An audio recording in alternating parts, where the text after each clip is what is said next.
guess I'm starting at the moment. Yep, I am, I guess. So, for those of you who don't know here, this was a video that came up in my recommendations feed last night, and I watched about the first 5 minutes and 25 seconds of it. And it seemed that this guy, Raven Knight, is pretty obtuse. Oh, real quick before we go ahead and get going into the content proper, I want to say that my camera's not working, oddly enough, don't know why. It was working fine the other day. So I figured I would go ahead and fix it after this stream. Perhaps I'll have it running tomorrow. But yeah, and I'm a little bit late on the draw here. Won't happen again on that regard. I'm going to be streaming from between 1 p.m. to 3 p.m. On the regular instead of my usual 5 to 6 or 5 to 7. Primarily because, well, there's not enough lighting to see me here.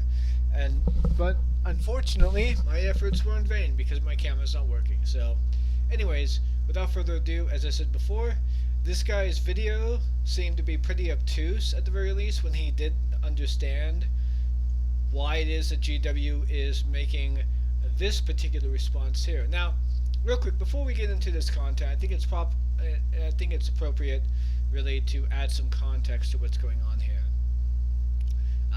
So there was a literal Nazi that showed up in a Games Workshop coordinated tournament in 40K in Spain. He was wearing Nazi imagery in Spanish, so in Spain. So there's really no excuse for this. I mean, if it was in Indonesia and Japan, I might understand it because those particular states don't really have an understanding of the cultural implication that Nazism tends to have for us in the West. For some reason they have this viewpoint that, oh yeah, the Nazis, they were really cool looking, they had like a particular swagger on, and they had this aesthetic of being the warrior culture, if you would. Which, like, okay, I can kind of see that if you don't know anything about them. And I guess they're not really taught the history of those, of the Nazis very well. Primarily because, well, you know, but that's another tangent in and of itself. So, yeah, this ended up happening, and as a result, Games Workshop ended up putting this out.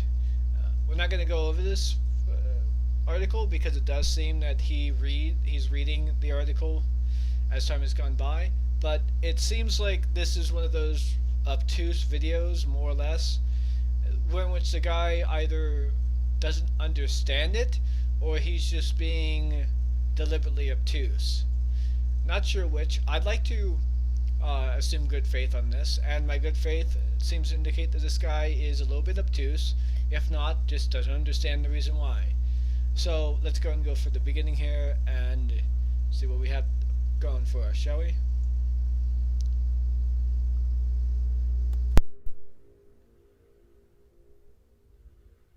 His injuries appear hate-inflicted. You are certain of this charge? The community has been corrupted by hatred and bigotry. Games Workshop. I am no heretic. You lie. Only an agent of the Nazis, the alt-right, and the hate groups could enjoy a setting as the Imperium of Man. The Imperium of Man keeps the world of Warhammer fresh, fun, and engaging. But does it have wrong-think assistance? We must know. You will submit to my authority, community, or the Games Workshop HR department must conclude that you have corrupted every fan and community member under your subscription, not to mention those who stand at your side.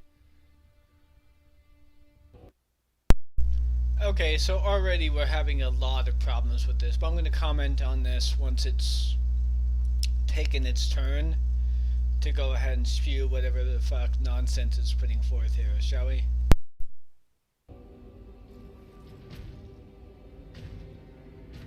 Ignore his threats. Come on. The Twitter mob will destroy you, new fan. And the true fans like myself will be forever dishonored. Leave my brothers and the new fan alone. I will come with you. I do not know why you think the Imperium is tainted by wrongthink, but I swear I will discover the truth.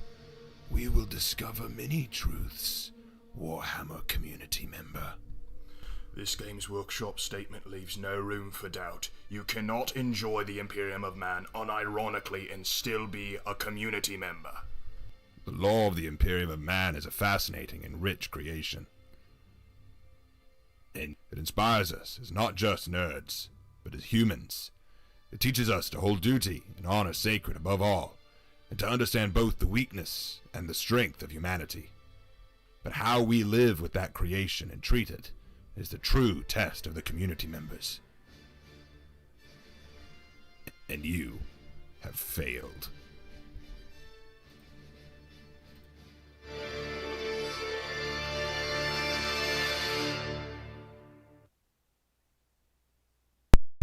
Okay, so a couple of problems with this real quick. No one is saying that by and large you can't enjoy the ridiculousness that is the Imperium of Man.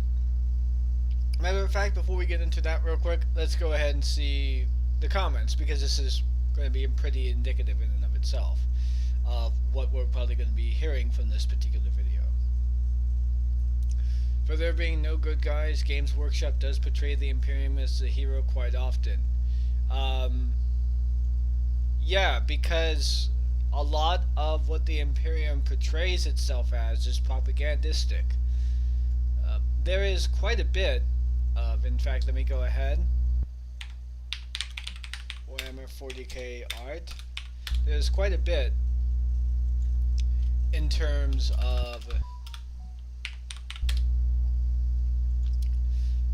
the setting that lends itself to quite a lot of propagandistic imagery. For example, this. I look at this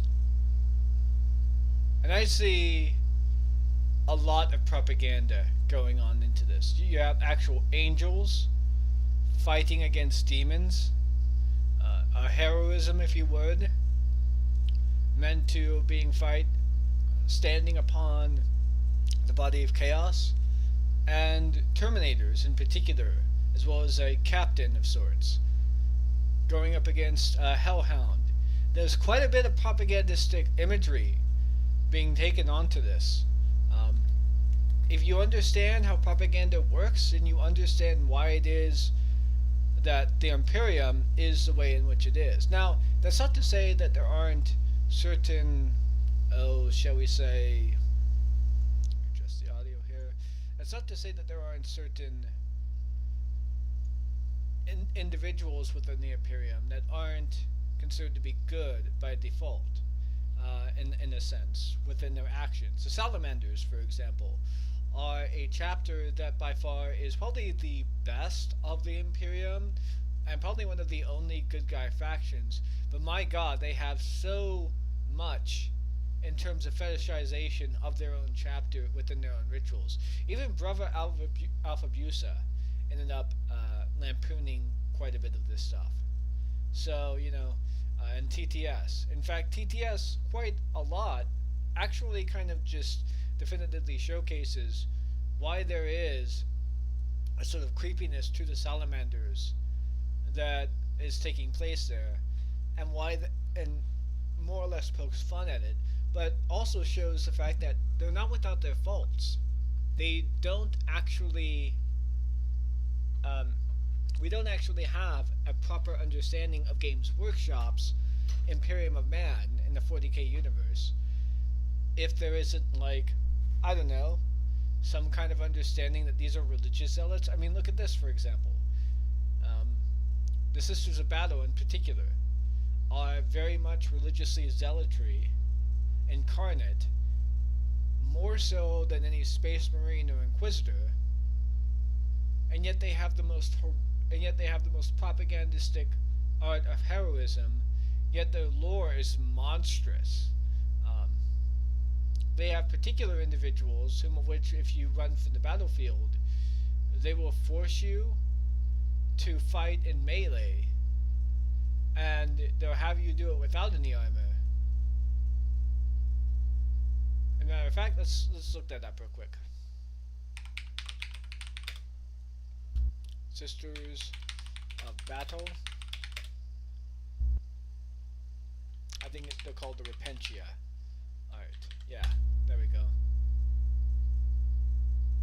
Okay. Yeah. This is more fetishistic than anything else. This is not representative of the sisters of them. Let's see here. Matter of fact, if we can find it real quick. Yeah, for some reason there's a lot of horny fucking art here. Let's get rid of that. In fact, let's see if we can. In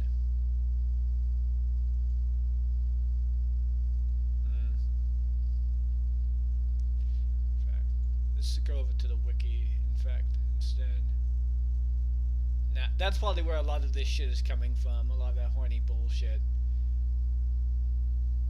Yeah, the Sister Repentia.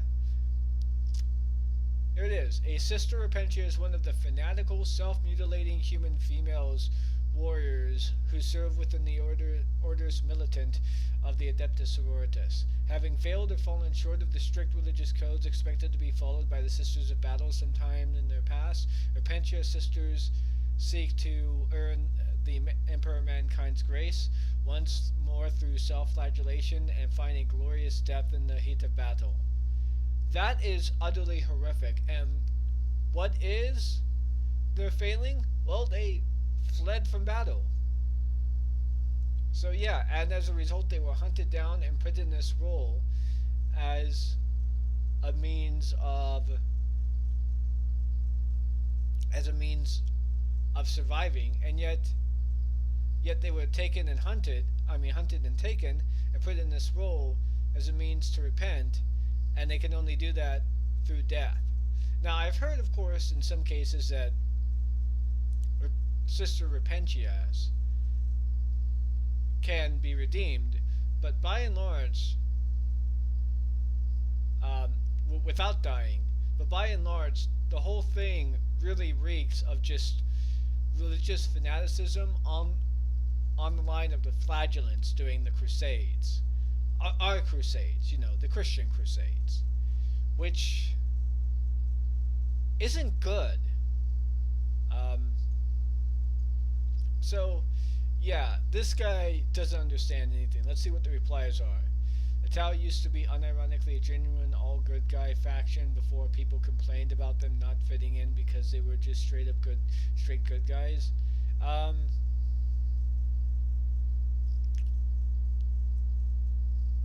Yeah, that's true in a sense, but also not necessarily true because of how the lore works.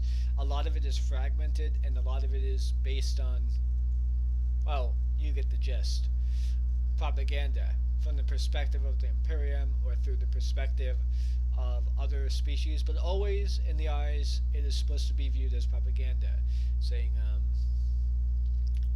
did GW forget they wrote the Imperium to have good relations with the Eldar and surprisingly with the Dark Eldar as well to a small degree, and to have hired Auric mercenaries on multiple occasions? Not to mention elements of the Imperium have openly allied with Xenos on multiple occasions as well. They didn't forget this because that's like not how xenophobia works. This guy's obviously trying to put forth the claim that the Imperium of Man is hardcore xenophobic. I'd like to go and point out here that it's not that typical for racists, for example, to really be into cuckold porn or even like interracial porn even. And by cuckold porn, I mean cuckold porn that's interracially charged. Like, hypocrisy in racism has always been a thing. Hell, Thomas Jefferson, one of the founding fathers in America specifically, has, well, he actually like wrote the book on eugenics. He was the father of eugenics. He wrote much of the the quote-unquote scientific literature on eugenics back in the day, and created the standard. And he also had quite a bit of mistresses that were slaves, black slaves in particular. Even though he viewed them as inferior, he even spawned a number of children with them. So yeah, I think like if you think that this isn't in line with xenophobic attitudes or with attitudes of racism or attitudes of supremacy, then you're fucking kidding yourself. While I'm not a Warhammer 40k fan, I do agree with that. Agree with that sentiment. Really, games shouldn't really preach that big of a message that does the opposite of what they're trying to do. Also, from what I can tell, the Imperium of Man seems like the most OP military out of all fictional militaries. Like, I'm pretty sure. Okay, this guy's just talking about the incongruities of Warhammer 40k and messaging. I can kind of see that. There are no goodies in the Warhammer 40k universe. Farside Enclave. Okay, that's pretty true. Let's see here. GW says there are no good parts of the Imperium. Me looking at all these shit, the Lamenters, Space Marines. Okay, that is another chapter that I failed to mention apparently, or was going to mention rather, but I thought the Salamanders would be more up their alley. But yeah, that is a good Space Marine chapter, but look at all the shit they have to deal with in the Imperium just to be the good guys, versus all the horrific nonsense that the Black Templars do. Don't get me wrong, the Black Templars are funny as all hell if you take their bullshit with the audacity and laudity, as well as like the hilarity that's supposed to be taken with. They are a hilarious chapter. But unironically, the Black Templars are fucked up on so many levels, and yet the Lamenters get far more shit than any other chapter ever, and even though the Black Templars are like considered to be one of the more famous chapters, they're also the most well respected, even though for 10,000 years they shat and disregarded the entirety of the Codex Astartes, which was created by Bibliothek Gilliman to limit legion building. Like, they just completely ignored that. They just like, fuck you Gilliman, we're not doing the chapter system, fuck off. So yeah, I think that kind of speaks for itself there. So I mean, he doesn't realize that the Lamenters kind of play into how fucked up the Imperium is, as opposed to how many good guys there are, which there aren't that many. I mean, I will admit the fact that there are some good elements of the Imperium of Man here and there that are probably worthwhile looking at as like inspirations, but those are few and far in between. It's mostly a warning sign of like xenophobic, imperialistic militarism doesn't work. And that particular message is pretty consistent throughout. So yeah, there are no goodies period, Farside Enclave. Let's see here, Elenius Pius, quite literally the weakest of the weak, standing up to a near literal god in between a near literal god, because he was part of the Imperium. Oh yeah, he's referring to the guy that literally stood in front of Horus to protect the Emperor, and that as a result ended up opening the Emperor's eyes. I'll be honest, Elenius Pius sounds pretty much like a propaganda story. I mean, it does, doesn't it? Just look into that real quick. I mean, this particular point just showcases my point on how a lot of the lore is based on just pure propaganda. For all we know, Elenius Pius was just a propaganda story created many hundreds of years after the Emperor was interned on the Golden Throne. So yeah, creators like Arch, fuck Arch, don't want to hear anything about that.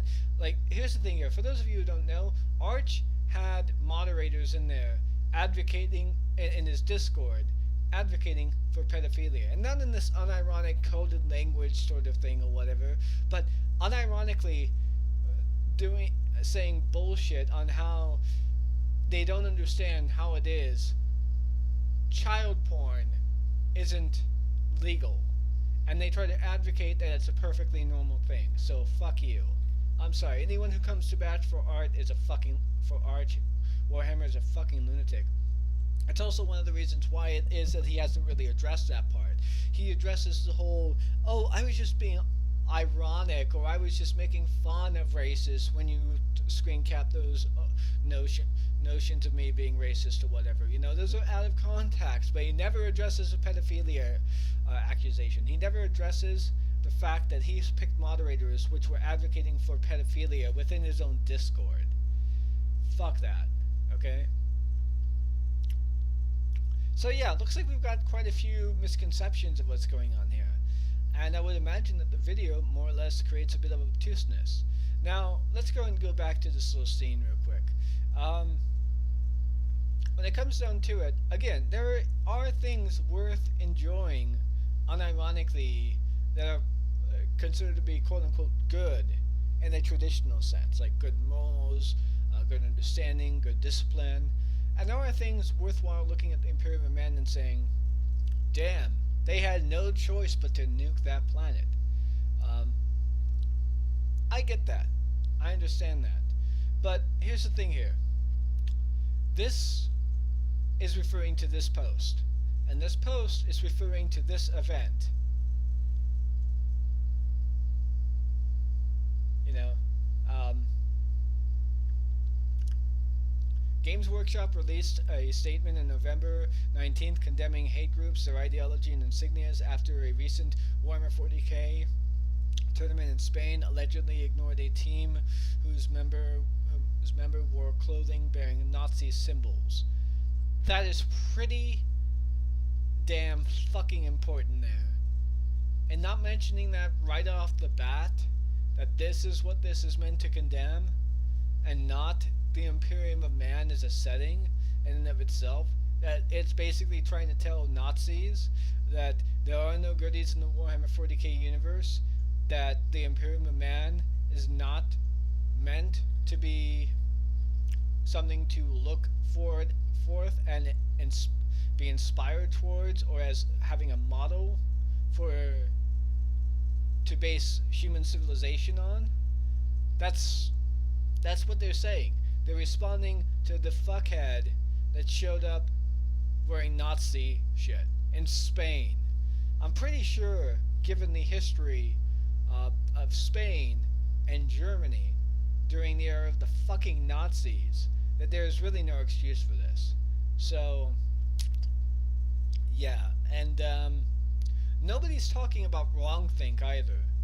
And what is this nonsense about the Twitter mob? First of all, Twitter is fucking trash. Let's be perfectly honest here. There are no good conversations that are being had on Twitter.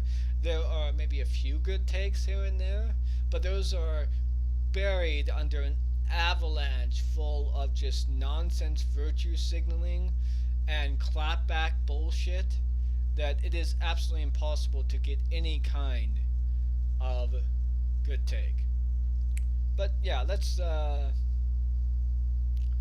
ahead and watch the rest of the video and see if it's about as obtuse as I think it is. Warhammer 40k is a tabletop game developed by Games Workshop, but it's also so much more than that. The simple tabletop game of a grimdark future in which mankind has populated the stars but now stands on a razor's edge has grown into a massive entity that has produced books, movies, video games, and more. The lore of this world is so expansive it would take a small series of videos by people far more talented than me to even begin to explain it all. But that's not why I'm here though. Today I want to address something that came to my attention. Games Workshop recently put out a small article or shout out piece on their community page that was a bit startling. Now, the context behind why it was released explains why they chose to do it, but this isn't the first time Games Workshop has done something like this, and in this statement they actually misrepresent humanity with their own created world. Are you going to mention that context? Because I think that context is pretty fucking important by and large. Because if this isn't referring to your interpretation based around this particular fuckhead, then you have nothing to worry about. So yeah, let's go back a little bit there because I wanted to respond to something a little bit further, but let's hear it all, shall we? Something like this. And in this statement, they actually misrepresent humanity with their own created world in a way that I felt I needed to address as a fan of Warhammer 40k. Now, I'm not going to read the whole article. I'm just going to read the part that's important, because most of the article, about half of it, is just repeating community guidelines and stuff like that. But Oh, yeah, almost forgot to mention. There was another statement, by the way, that he's referring to. Games Workshop. Bigotry.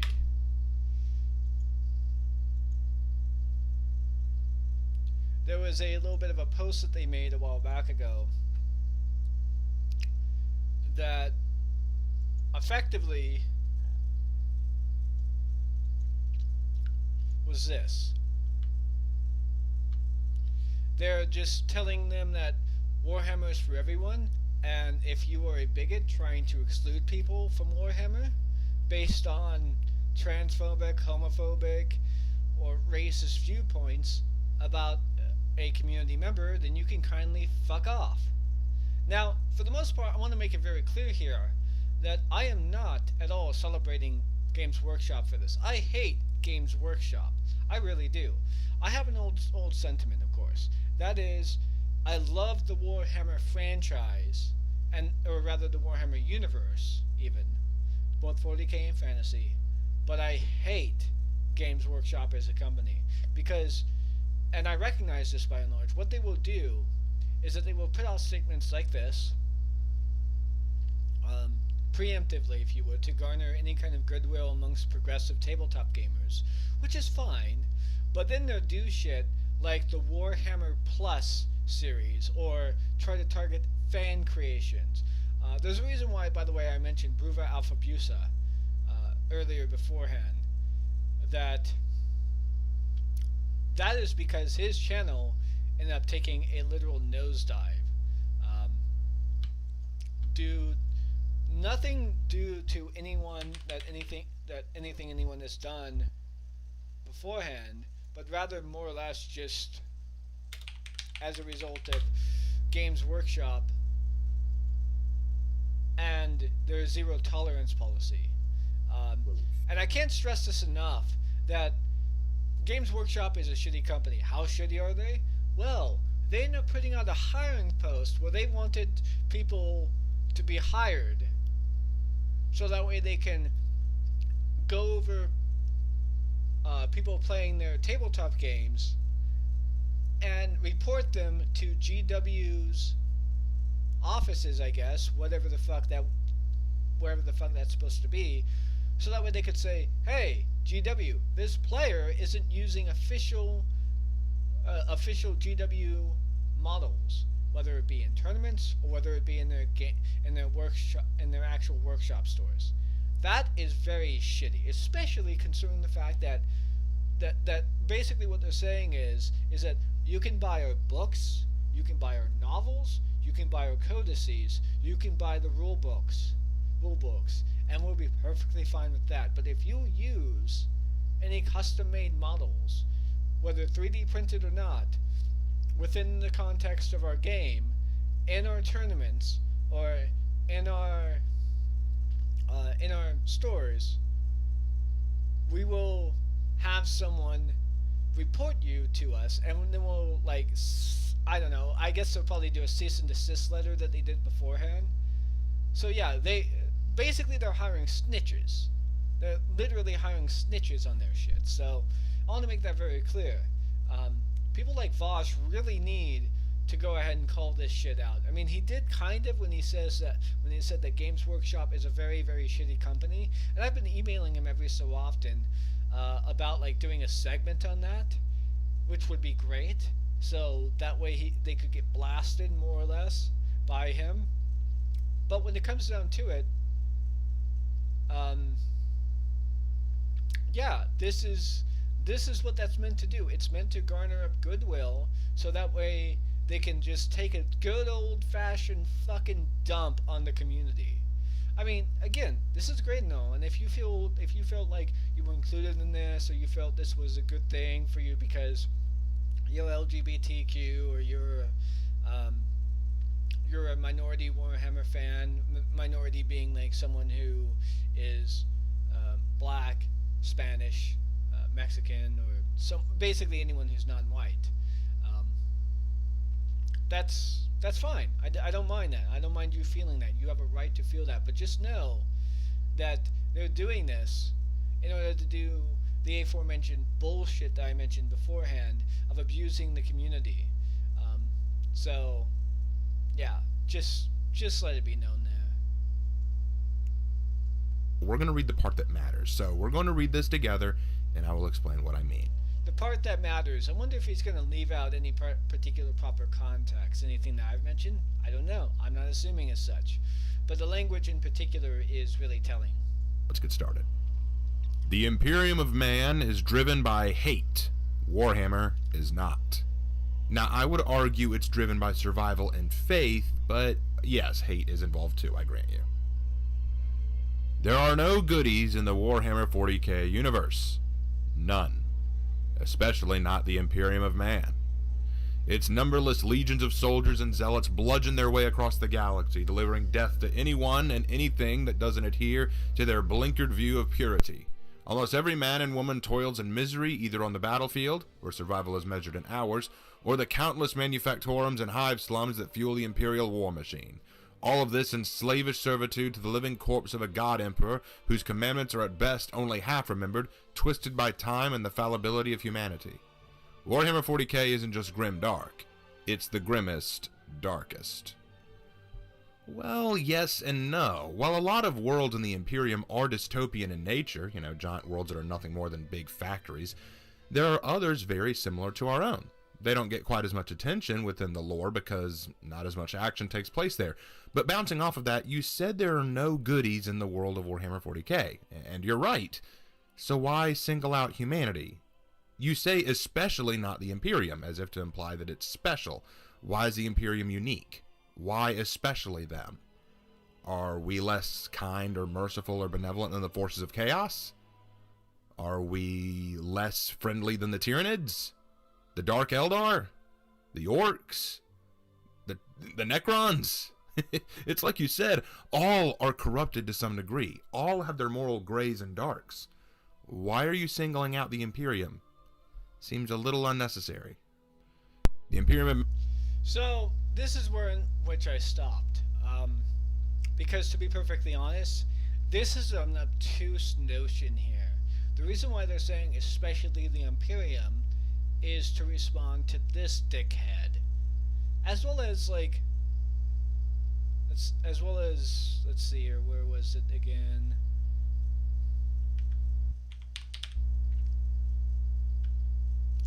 As well as this dickhead here, too. It's important to know about that. In fact, let me go ahead and just say, Arch had moderators in his Discord, unironically advocating for the legalization of child porn. Fuck Arch.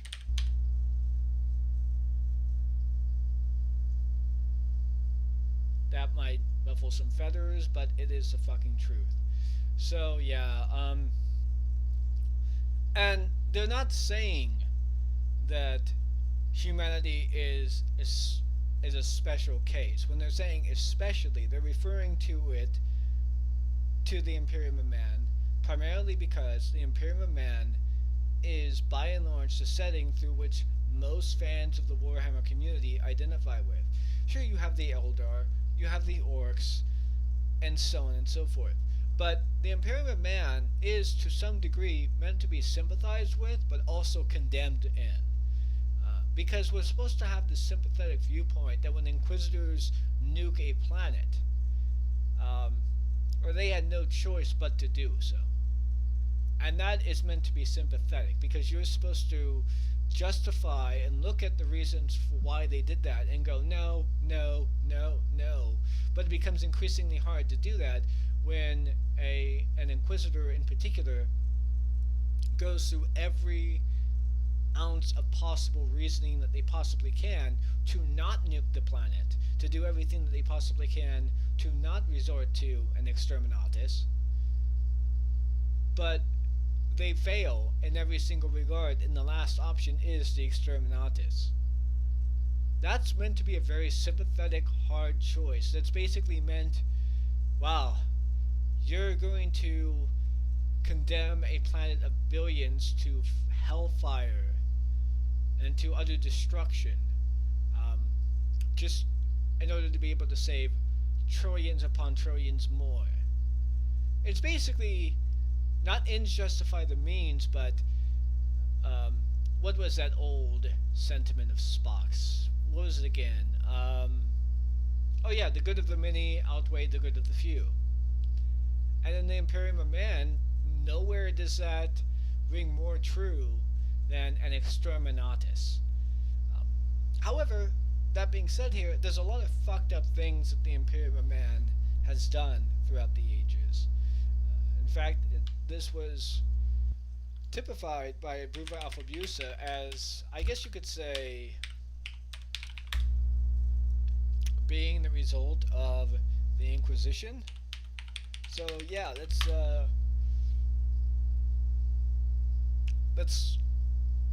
just check this out real quick just to see what we're talking about here. Actually, I think I have to. Hold on.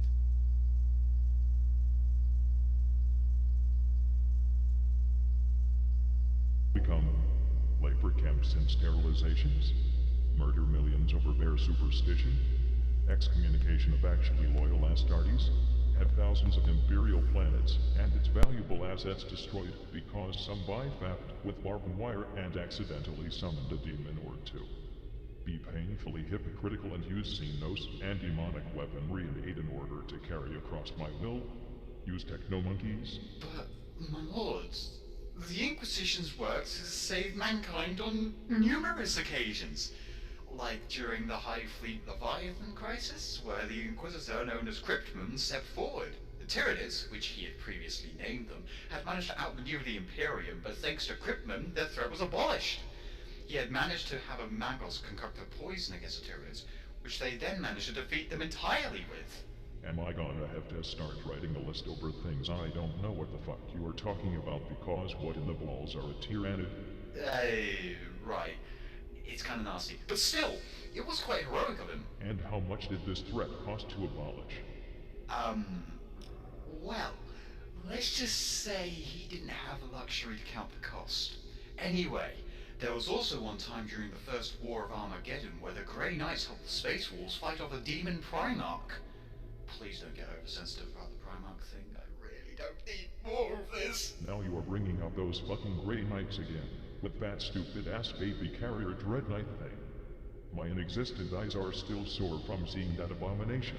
Yes, but truly the Space Wolves received great aid from the Grey Knights in their battle. And then what?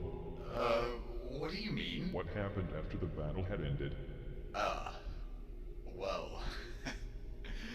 The Space Wolves kind of wanted to save the survivors of the war, but the Inquisition sort of wanted to put them into labor camps and sterilize them and have them die off, which the... Space Wolves didn't really like that much, so, Well, there was a Cold War, and the Grey Knights betrayed the Space Wolves, and some shit happened, but that isn't important. Because, well, one time the Grey Knights stopped a bloodthirst using an ancient, very dangerous technology known as the Blood Tide from destroying a world, and it was truly glorious. And then what? Oh shit, they killed a massive amount of innocent sisters of battle and adorned their armor in their blood, but... Just fucking stop. This organization. Yeah, so let's be realistic about this real quick. Most of the fucked up nature of the Imperium probably comes straight from the Inquisition. And more than likely it also comes from the Ecclesiarchy to a large extent, which are two organizations that, to a large degree, probably should not have existed. And But these are organizations, at least in terms of the Inquisition, that was set up by Malcador the Hero, based on at least based on certain theories that I definitely agree with. But that being said here, the ecclesiarchy in particular was a result of the emperor going around and declaring people that he's not a god, while at the same time having all kinds of imagery that indicates religious worship and iconography towards him. So yeah, I mean, he created one of his sons, Sanguinius, with literal angel wings. I think that speaks for itself that a lot of the fucked up nature of the Imperium of Man is in some part a result of either the Emperor setting into motion certain events, unintentionally, I guess you could argue. I mean, he didn't intend it for his Imperium to fall into this particular state of decay. That's for sure. In fact, you could even argue that the Emperor was trying to do his best with the moral calculus that he had. And he wasn't a particularly, bad guy, so you could say that. And then there's Malcador the Hero, or rather Malcador the Sigillite, who for the most part seemed to be a pretty okay guy. I mean, these are definitely people who you could consider good, but they definitely set up things the way in which they did, which fucked everything up. So yeah, would things be in the same state that they are now in 40k if the Emperor hadn't been enthroned on the Golden Throne? Probably not. Because you do have chaos as an entity to take into account, really. And he was definitely trying to separate humanity from the warp, so that way they wouldn't create a new chaos god, quite like what the Eldar did with Slaanesh. So there's that. I mean, there are things to agree with the Imperium of Man in terms of how it started out, in a sense. And while there was a lot of brutality, there was also a lot of diplomacy there. So it's fairly nuanced as to how it started, but how it's ended up in particular, showcases a massive, and I mean massive, disconnect with the ability of reality. But let's be also clear here. The Emperor also wanted every human being to be like him, and to showcase this, he created the Astartes Legion, the Custodes, and the Primarchs, which are all supposed to be evolutionary developments as representing steps in humanity's evolution towards himself. Meaning that the Emperor is supposed to be the peak evolution of society, or of human beings. And considering the Primarchs are just a step below him, that means that humanity is fucked in such a way. I suggest people check out The Last Church,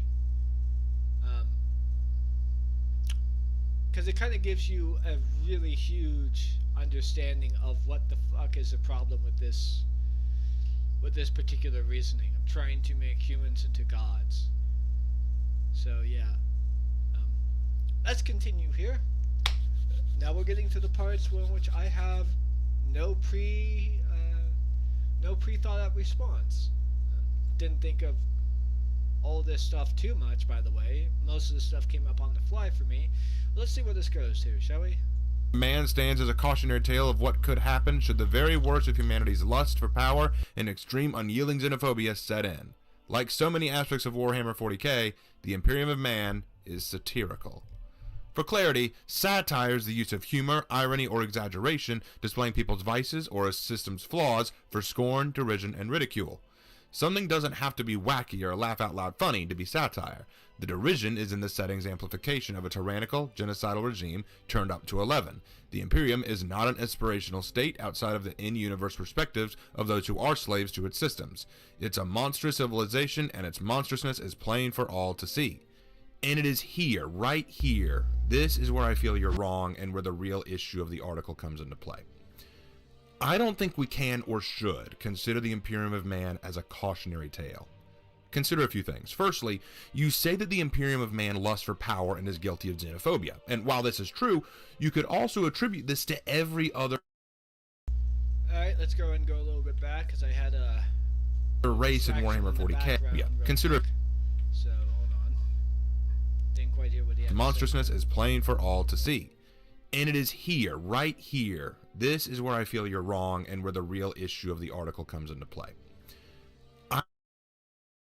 I don't see how they're wrong, because what they're saying is pretty much exactly what Luton has been saying for quite some time in terms of the lore. Now, I do disagree with him in the sense that there is no canon of 40k, because obviously that there is a canon to 40k. It's just not typically what most people think of when they refer to it as canon. It has its own unique structure of what canon is.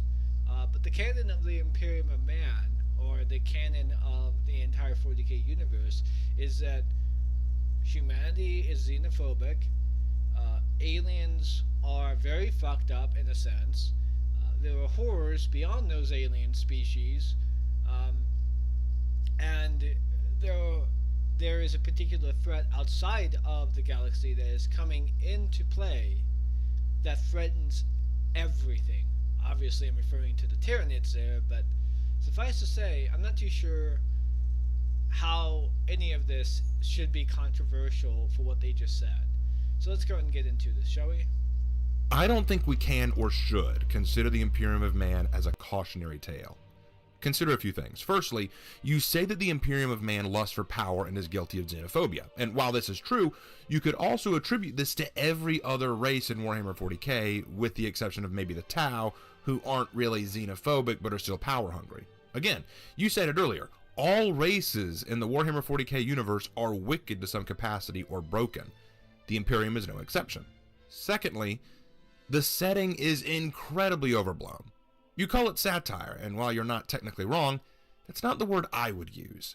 You see, satire implies that the work is first and foremost commentary. It's meant to mockingly show something. And while that might have been the original intent, can you really say that's the case now? Yeah, you can.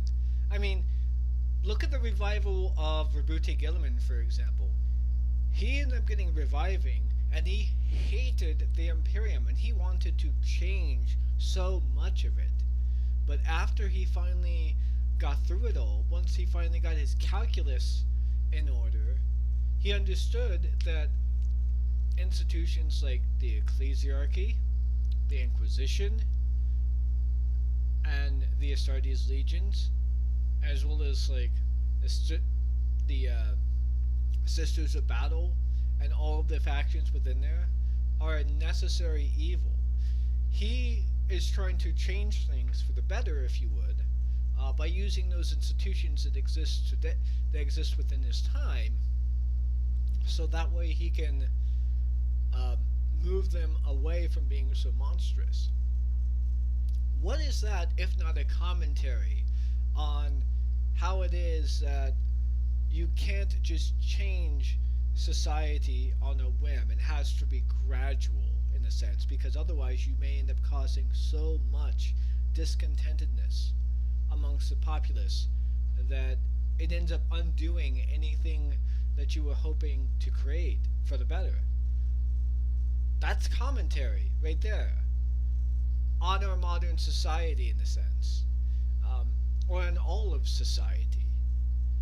In fact, I guess you might even call it a castigation of progressivism if you want, which I honestly do think that that is a flaw that progressives do have, even though I'm a progressive, that they want change, or rather we want change so much and so ardently that we don't tend to think of the fact that there has to be a bit of catching up that a lot of the culture and society has to have. Otherwise, any amount of setback is going to be viewed as going to have a monstrous sort of reaction towards it, or a disproportionate reaction towards what it is. Like, for example, CRT in society, critical race theory, that being taught amongst higher educated classes and higher educated schools and whatnot. A lot of progressive thought and a lot of progressive notions have been advanced in the halls of academia using that. And right now, progressives are trying to push, or introduce rather, the idea or the notion to be aware that society endemically is racist, at least in America anyways, and that there are certain elements of our society that are founded upon racism and supremacy. That has to be introduced fairly slowly and fairly carefully, because otherwise you're going to create a sort of setback which will have a reaction from the conservative side of things and from the supremacy side of things that will be overblown all to hell. And the way in which they're doing that now is using critical race theory as a vehicle for that, to exclude any discussion of race in the classrooms whatsoever. And that's bad. So yeah, I don't think you actually understand what's going on here. You say that the Games Workshop doesn't understand the Imperium of Man, and yet what they said was true, and what you're saying doesn't seem to make any sense. But we'll go ahead and give you the benefit of the doubt here, and see you bring up some examples. Can you honestly say, after how much Warhammer has grown and how much it means to so many, that we can really call it satire at this point? Like, watch this short clip from a recent Warhammer 40k trailer.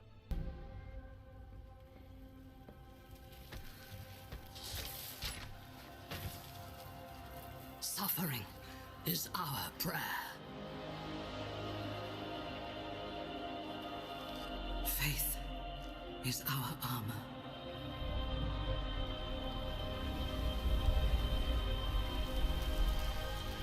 In battle, he offers us redemption.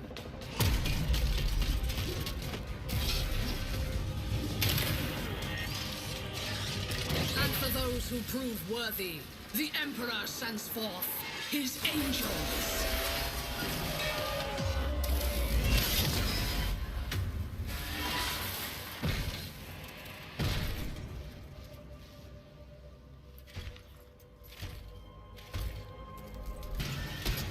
Our Imperium is besieged. Across 1,000 worlds, we fight for our survival. Those that would tear humanity down are legion. Our forces are few. Our enemies many. There is no respite. There is no mercy. And in our darkest hour, a spiteful universe awakens forgotten evils to break us.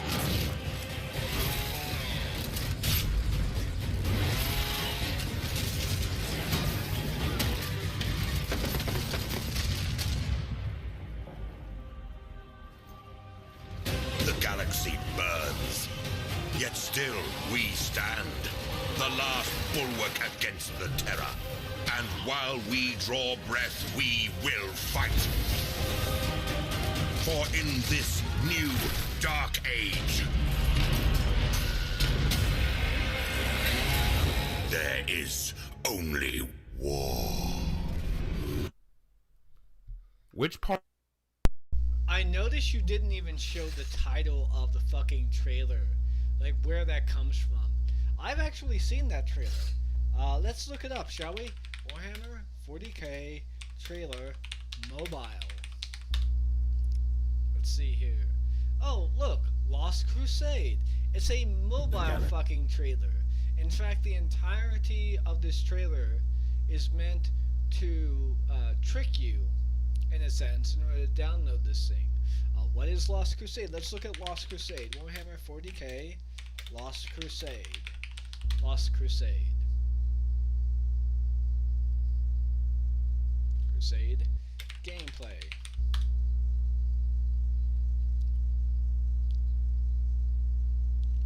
What is it? Oh, gee, it's one of these little games. You see, you've seen these types of mobile games almost every fucking place here. Yes, there is some voice acting here and there, and Major Kill gave it kind of a good review here, but by and large, this trailer is meant to be extremely misleading. However, let's go and take the trailer at face value, shall we? I see extreme amounts of propaganda. I see an extreme amount of just religious zealotry being promoted, in a sense, primarily as a means of rather upholding the, I guess you might call it, yep, see what I mean? Yeah, anyways, of what you might call religious fanaticism, but mostly morale, in that sense, you know. In fact, you can pretty much refer to this as one of Umberto Eco's 14 points, one which the enemy must simultaneously be strong and weak. Some people might justify this as, oh, that's just typical army morale stuff and whatnot. That's nothing. That's not what that's about. When the reality is, no. Being strong and simultaneously weak is something that's indicative very much of the typical of typical fascism, due to the simple fact that, well, you have to have an enemy that is weak against, you know, you, in the sense in which their forces are weak, they can be easily crushed and whatnot, but they're all-encompassing, and they are a threat around you because you have to combat them in order to make them weak. So yeah, in fact, we can go ahead and look this up real quick. Umberto Eco.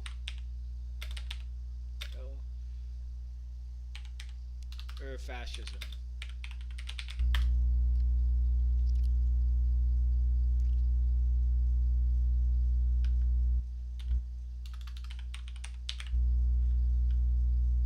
Yeah.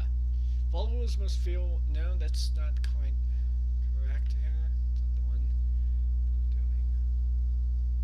Oh, there's only 2 of these. It's here. Ah, yeah, actually, that is point 8, yeah.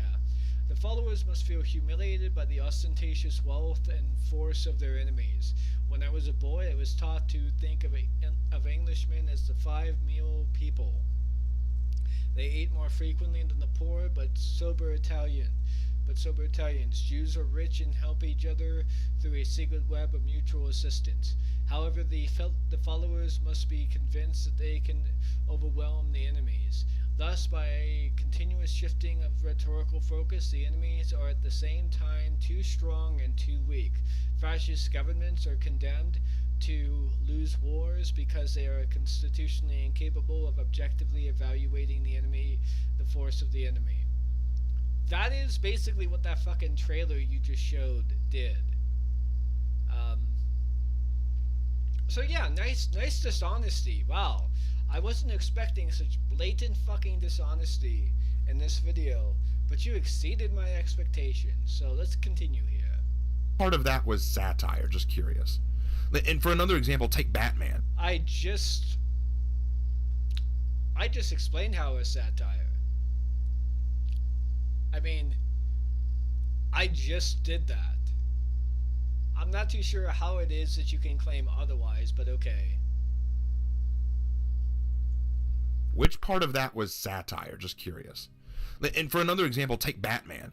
The original Batman was hokey and goofy. The Batman TV show with Adam West was designed to be silly and not to be taken seriously. But can we really say that's the case now? Just like with Batman, 40K has evolved past its original roots. Wow. That is... I don't know what to say. This is like the most dishonest take I've heard in a while. Um, First of all, I'll go ahead and point out the simple fact here. People who say that Batman is a fascist or is someone who uses his money to beat up the mentally ill or doesn't give a shit about the poor, those people are lying. Alright? Flat out, those people are just pure and utter lying because they're lying because they don't know what the fuck they're talking about with regards to Batman, or they know that that's not true, but they don't care. One of the things within Batman that's fairly consistent is the fact that him as Bruce Wayne gives billions of dollars, not just to charity organizations, but also to orphanages. He's constantly putting out money to be able to clean up areas of the city that are dilapidated. There are times when which it's shown that he is utilizing a project in particular to build up the city's infrastructure. He will put money towards politicians and towards certain organizations that will expose corrupt politicians and whatnot. He has even gone out of his way to expose the corruption of political leaders and military leaders within his own country, primarily because of how they're profiting off of the suffering of others. A fascist doesn't do that with regards to Batman. Okay, Batman is not a fascist. Okay, anyone who thinks that he is moronic. Anyone who thinks that he doesn't use his wealth to try to help the mentally insane, the mentally disabled, is delusional. Because Bruce Wayne typically funds not only his security, but also funds the process of hiring doctors for Arkham Asylum. I mean, sure, it's a revolving door of his rogues gallery per se, but his rogues gallery aren't the only people that are there. There are other people within Arkham Asylum that legitimately do need and get help, and there are times when which his rogues gallery do get the help that they need, but due to their interaction within society and trying to integrate back into society, they end up doing a relapse as a result. You kind of see this within Frank Miller's The Dark Knight Rises with Two-Face. In fact, we find out that Two-Face's whole psychological scarring was simply a result of that his physical scarring of his face went deeper than just the physical scarring of his face that caused the personality effect and whatnot. It's his psychology that's all fucked up. And that may never be fixed as a result of that.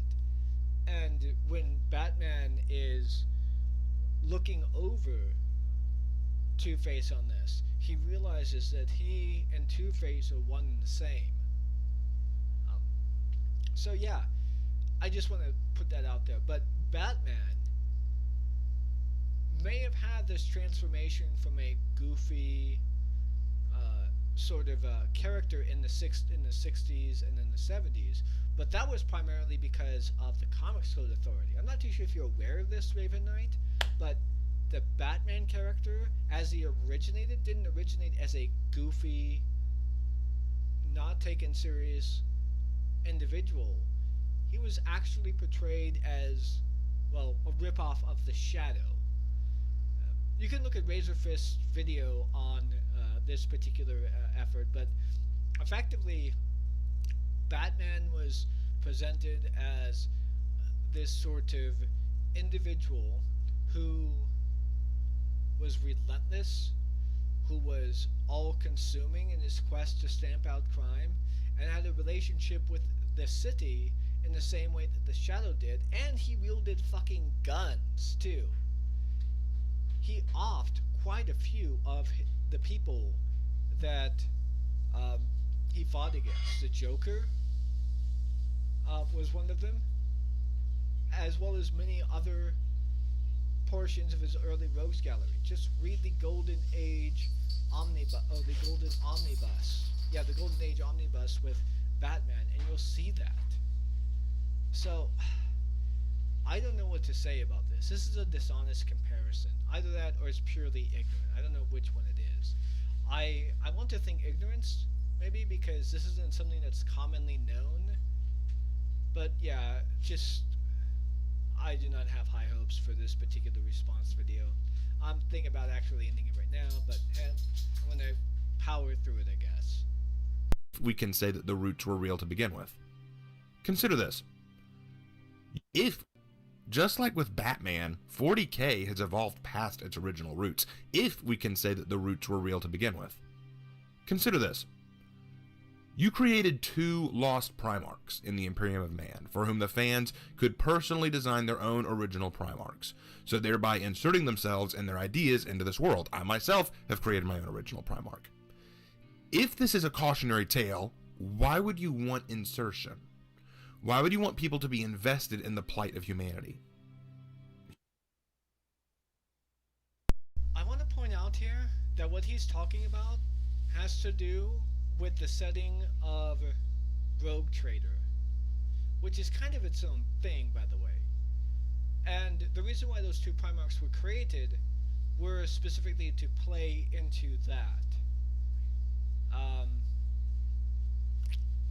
So yeah, a little bit dishonest, but might be ignorance again. It's unsure because his takes aren't exactly like up to par, up to snuff on what is going on there, and he's not giving the proper context, which makes me kind of wonder whether or not he's ignorant, or intentionally obtuse, or he's lying. I like to think ignorance again, but that's really all I have to go for. Not a great video, Raven Knight. Not a great video.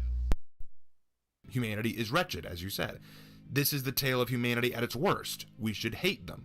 There should be a clear higher and more divine power that we root for instead. There should be a clear opposite to this xenophobia and power hunger.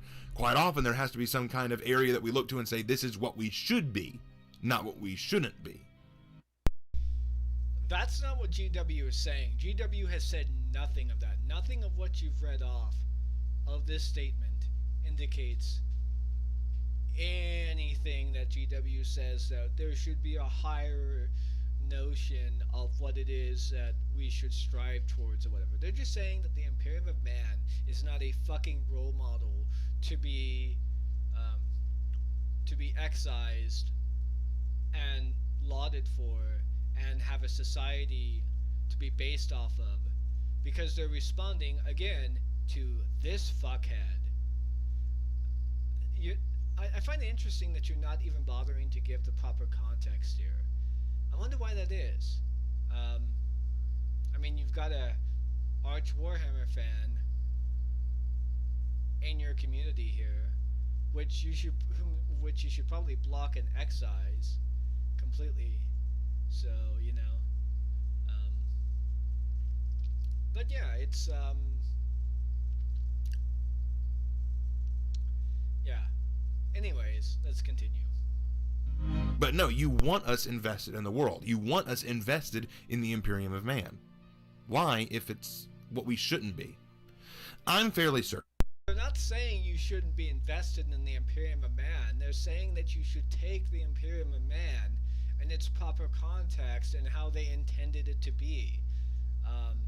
You know, I mean, you could argue death of the author and whatnot, but that's not what you're arguing here. Or are you arguing death of the author? Are you saying that people should be allowed to take the Imperium of Man in any particular direction that they want to, and then enjoying it unironically? I mean, I don't mind people enjoying the lore unironically. I mean, I unironically enjoy a lot of what Warhammer Fantasy puts forth, but that's because it's more or less a fantasy universe that doesn't really have that much in terms of modern day commentary. A lot of the events of Warhammer Fantasy is based around historical events that take place in our own world, but in the fantasy setting. I mean, Sylvania being like an obvious ode to the vampiric mythos of the day, but they're not, you can't, I mean, seriously, what kind of an argument is this? Saying that you should not idolize the Imperium of Man does not mean that you shouldn't be invested in the stories about the Imperium of Man. Those are two entirely different sentiments. The majority of people who play Warhammer or enjoy its setting would not believe it to be ideal. And no one that I've spoken to who likes the series wants to live in it. We enjoy it because it's so over the top, so creative, so wild, so different. But we are aware it could never happen, and so we Alright, I want to point something out here. There is an old meme. In fact, let me bring it up. Hold on. Let me bring it up real quick. Warhammer 40k fan meme.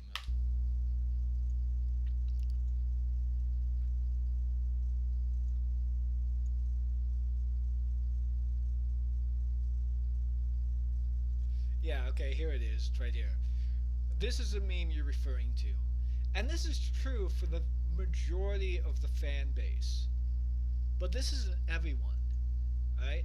The majority of the fan base recognizes that Warhammer 40k is not a place you would ever want to be in. But that doesn't mean that everyone is like that. There are certain people who, I don't know if Arch is one of them, he has said in his videos that 40k is not a place that he would ever want to live in whatsoever. But he will typically utilize language in his lore descriptive videos which seem to be praising the Imperium of Man for what they do. Now, granted, he does do videos on other factions in the 40k universe, and he uses that exact same language. But it's hard to get around the simple fact that with someone like Arch and his community, as well as the fact that you have this fuckhead, well, it's hard to argue that there are no one that doesn't think like this. That no one in the community whatsoever doesn't think like this. Because again, people who are Nazis or people who are outright fascists, which they do still exist by the way, like neo-Nazis are a thing in America. In fact, they're very prominent in America, although, to be perfectly honest, they would more or less be beaten up and, like, if they existed in let me just say this, okay? If the neo-Nazis existed in Nazi Germany, they would be called the brown shirts. And the brown shirts, by the way, while being foot soldiers for the Nazis, the everyday common man, the recruiter and whatnot, they were usually taken and beaten and humiliated and spit on and referred to as being no good, as being not very good in any particular fashion whatsoever, and being utterly scum, and even in some cases degenerates, being referencing them as that.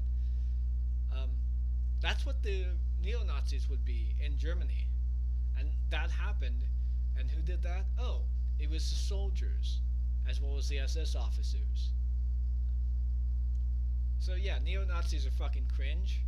Nazis exist, fascists exist, and since they exist, many of them would probably gravitate towards the Warhammer 40k franchise and unironically idolize it, because to them, any form of satirization of fascism is basically a signal to them that, hold on, I'm gonna make my point here, is basically a signal to them that it is good, because they're fascist. I mean, there's a reason why this image, for example, exists. It exists primarily because people unironically began memeing about Trump leading America into a new golden age of prosperity. That's what this meme is meant to represent, unironically speaking. Ironically speaking, it's meant to poke fun at Trump. It's because Trump is a fat, bulbous, incoherent idiot who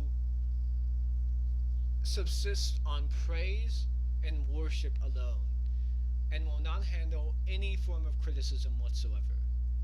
Just look at any interview he's ever had on which you've ever seen any form of criticism he's ever had in his entire life. He does not take any criticism well. I mean, let me go ahead and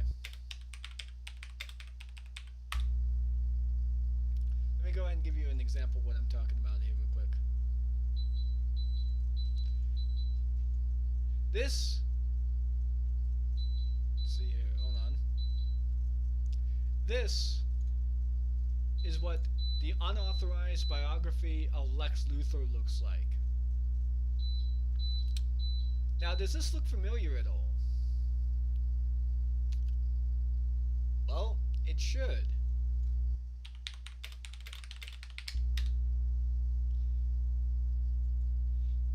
And I'm not too sure when this was published specifically. In fact, let's take a look at that real quick.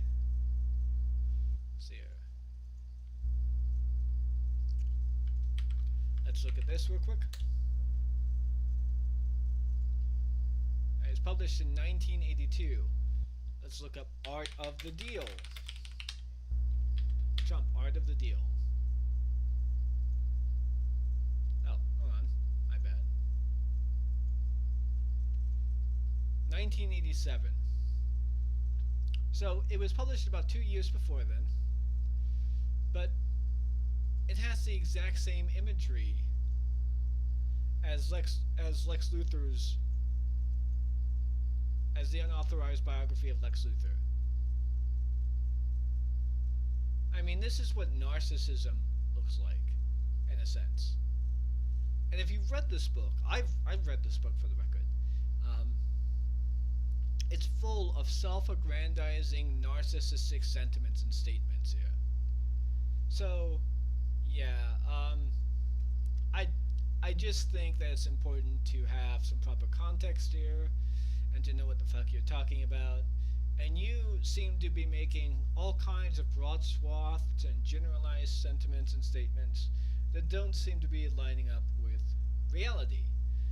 My God, it's already like an hour and 17 minutes, and we're only halfway through the video almost. Let's keep on chugging on, shall we? Indulge in the over-the-top extremes that are within its world. Your satire has evolved into something new. The very idea that you want Warhammer 40k to teach us through its satire is a little laughable, because no one plays or enjoys the franchise because they want to be lectured or taught how to live their lives. If anything, you've gained the opposite approach. Wait, what? What the fuck are you talking about? Seriously? First of all, satire in a series, in a franchise, in a setting, in a universe doesn't mean that you're being lectured from, alright? It doesn't mean that you should be lectured at. I mean, take for example the original trilogy of Star Wars. A lot of that has commentary about US imperialism and the Vietnam War. There's a lot of imagery meant to evoke commentary and sentiments and statements that you're supposed to learn from, in a sense. But that doesn't mean that you can't take the lore of what's happening and an unironic, serious sentiment, because after all, the setting and the universe itself does allow you to do that more so than 40k. But that doesn't translate into preaching a message.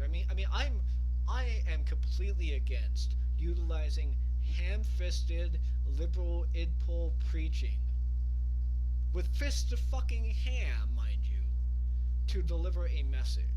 I am for subtle and detailed understanding of the context of a conflict, teaching you certain things, but not preaching it at you.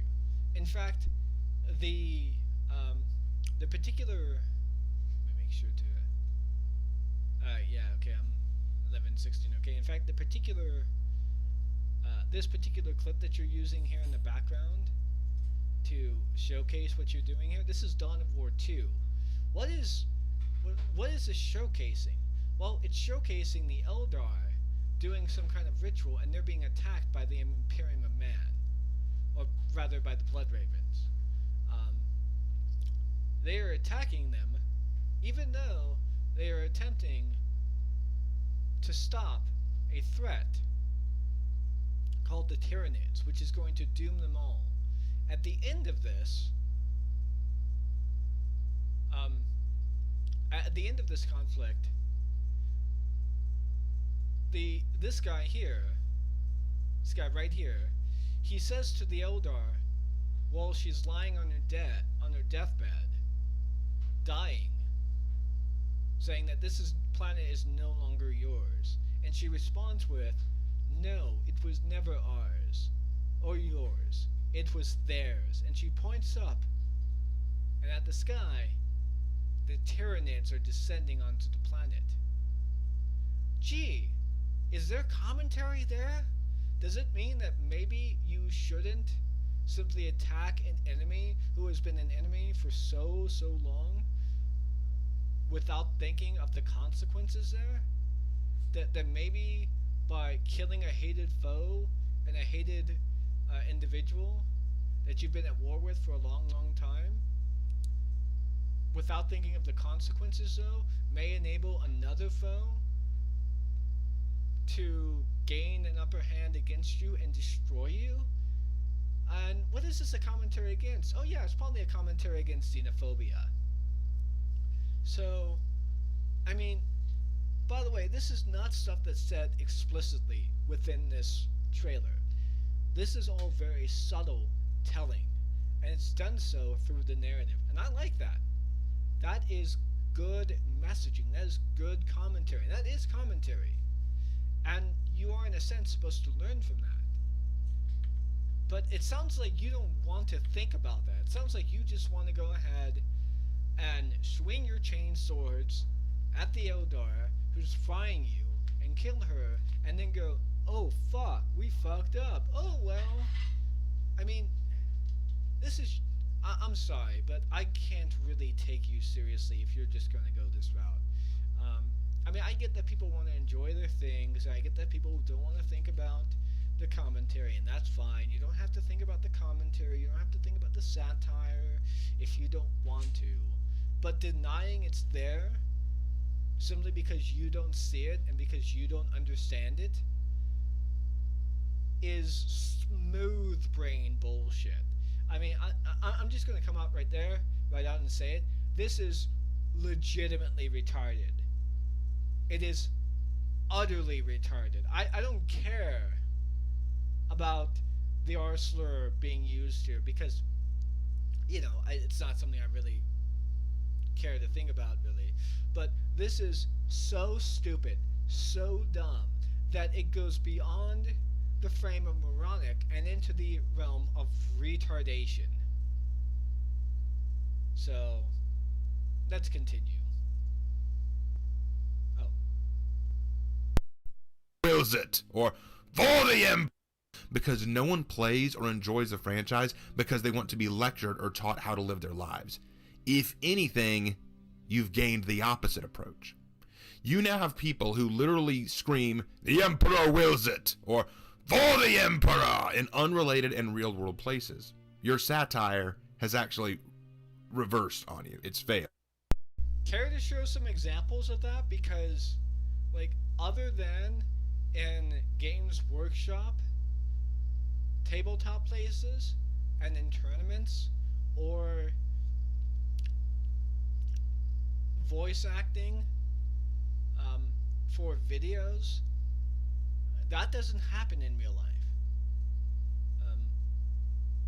In fact, that stuff sounds like, at the very least, and I could be wrong about this, but it sounds like that's more akin towards oh, I don't know, signaling that you're a Warhammer 40k fan to another Warhammer 40k fan to see what faction that they follow and what faction that they play as, or what faction that they most likely identify with. For example, if you yell, "For the Emperor," you probably are a person who more or less believes in the, or rather, identifies with the Astartes Legion, because that's typically their purview. Might also be the Imperial Guard as well. Or, if you yell, "Cadia stands," that's obviously meant to reference Cadia and what happened there. If someone else responds to you with, "The Omniscient wills," then you know for a fact that they more or less identify with the Mechanicus. These sound like phrases that one would say in the Star Wars universe, for example, towards other fans, where in which they would regurgitate certain lines and certain phrases to see which side that they're on, so that way they could have a proper discussion in that regard. I mean, unless you want to give more examples rather than vague gestures, something more specific in this regard, I don't believe you. This just sounds like utter rank bullshit to me. Your memes have been born instead. All of it isn't fun. I've heard countless fans scream, "Blood for the Blood God!" but I have yet to see any of them actually kill anyone while saying it. Very vague language. I'm not a fan. Could you be specific? Could you name an event? Could you show an event? I mean, I'm pretty sure that people are doing this. There are probably other fans that are recording video and posting it on the net. But you don't see that because it doesn't exist. I think you're just being hyperbolic and exaggerating stuff that may happen, but for the most part happens in a specific setting where in which it doesn't count. I mean, is a Warhammer 40k fan in a fucking restaurant yelling, "Blood for the Blood God," when they're getting a particular dish that they don't like? Are Warhammer 40k fans really doing it in real life settings, or are they doing it in a setting where it's most appropriate to do so in order to identify other fans? If that's the case, then that's fan identification. That has nothing to do with satire. That has nothing to do with whether or not a show, or a series, or a franchise, or a setting, or the lore is meant to be satirical. Alright? This is the thing here. We have an ability to be able to identify our own through the use of language. And saying certain phrases to one another is a means to identify whether or not you're a Star Trek fan, or a Star Wars fan, or whether or not you are a fake fan of either of those franchises. And by the way, for the record, there are people who are fake fans, like those do exist, like people who are into the setting, but because it's popular, but they don't know anything about it other than the memes, other than maybe a few lines here and there, maybe they played a video game, but they don't know anything about the setting or anything about the lore beyond that stuff. And they consider themselves a fan of the game. When the reality is that a fan of something like Warhammer would be someone who plays the tabletop, and someone who is at the very least tangentially familiar with the lore, to be able to comment on it, and to be able to make criticisms of it. If you're just yelling at memes, and you're playing video games, and you just like the tabletop game, and that's your only experience with it, and you call yourself a fan of Warhammer, you're a fake fan. Just like, for example, if the only thing you do watch with Star Wars is the movies, and that's it, and most of your love comes from, like, let's say, for example, the original trilogy, and you despise everything else around it, even the sequel trilogy, and you don't even like the creator of Star Wars, and you hate the special editions that were created out of the OT for no other reason other than it's not like the original theatrical cut that I saw in the theaters, then you're not a fan of the Star Wars setting. You just like the movies of the original trilogy as you remember them. And you have a sense of entitlement about it. That's the reality of it is. That's what I think you're talking about, but you're misidentifying that as having something to do with satire, which is totally inappropriate. It's all fun. It's all a game. It's all over the top. But that's the charm of Warhammer 40k. That said, certain real-world hate groups and adherents of historical ideologies better left in the past sometimes seek to claim the intellectual properties for their own enjoyment and to co-opt them for their own agendas. We've said it before, but a reminder about what we believe in. We believe in and support a community united by shared values of mutual kindness and respect. Our fantasy settings are grim and dark, but that is not a reflection of who we are or how we feel the real world should be. We will never accept nor condone any form of prejudice, hatred, or abuse in our company or in the Warhammer hobby. If you came to Games Workshop event or store and behaved to the contrary, including wearing the symbols of real-world hate groups, you will be asked to leave. We won't let you participate. We don't want your money. We don't want you in the Warhammer community. And we'll stop reading there because after that it just goes right into reading about one of their charities. Let's see if that's the case here, shall we? Let's see here. Hold on. I haven't read this for the record. This is not a statement that I've gone over in particular reference there. Oh, yeah, they are, they're just promoting one of their charities here. Yeah. Okay, you are right. I won't knock you on that part. Now, I will agree with you that some of the charm of Warhammer 40k is the over-the-top nature of everything. But what does it have to do with satire? Satire can be over the top. In fact, it typically is over the top. Look at Wayne's World, for example. It's over-the-top satire of the movie industry and of Hollywood in general, as well as like the parasocial relationships that go into it. My God. But that being set aside for the moment, I think it's important to understand the fact that none of this has anything to do with satire.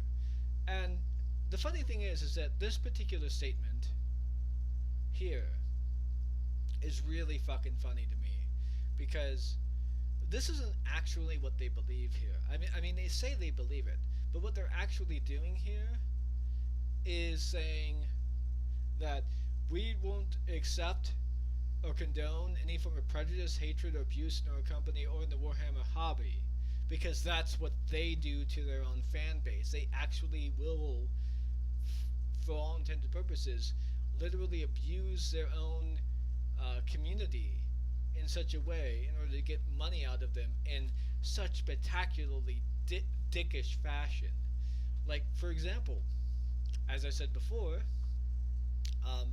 going around and having a no zero tolerance policy towards fan creations while hyping up and promoting Warhammer Plus, which is just utter fucking shit. I mean, no one is denying that Warhammer Plus is just shit, and there is very little work and very little love in any particular fashion whatsoever that goes into this. They are trying to give out the bare bones minimum and hoping that they get money for it. And I hope that they're not getting money for it.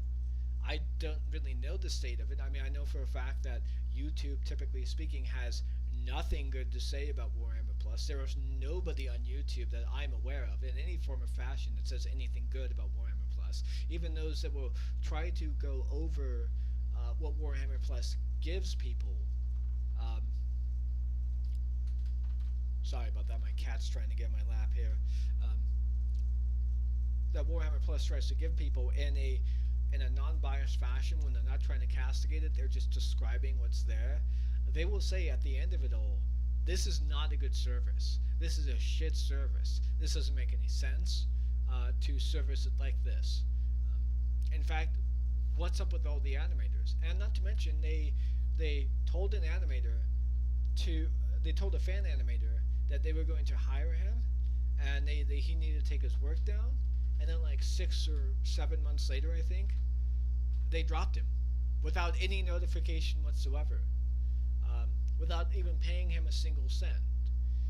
So yeah, they do abuse their community. They do, in a sense, hate the fact that their community is willing to engage in 3D modeling, because they can't afford their own overpriced pieces of bullshit that are not really all that very good in terms of the quality of the model itself.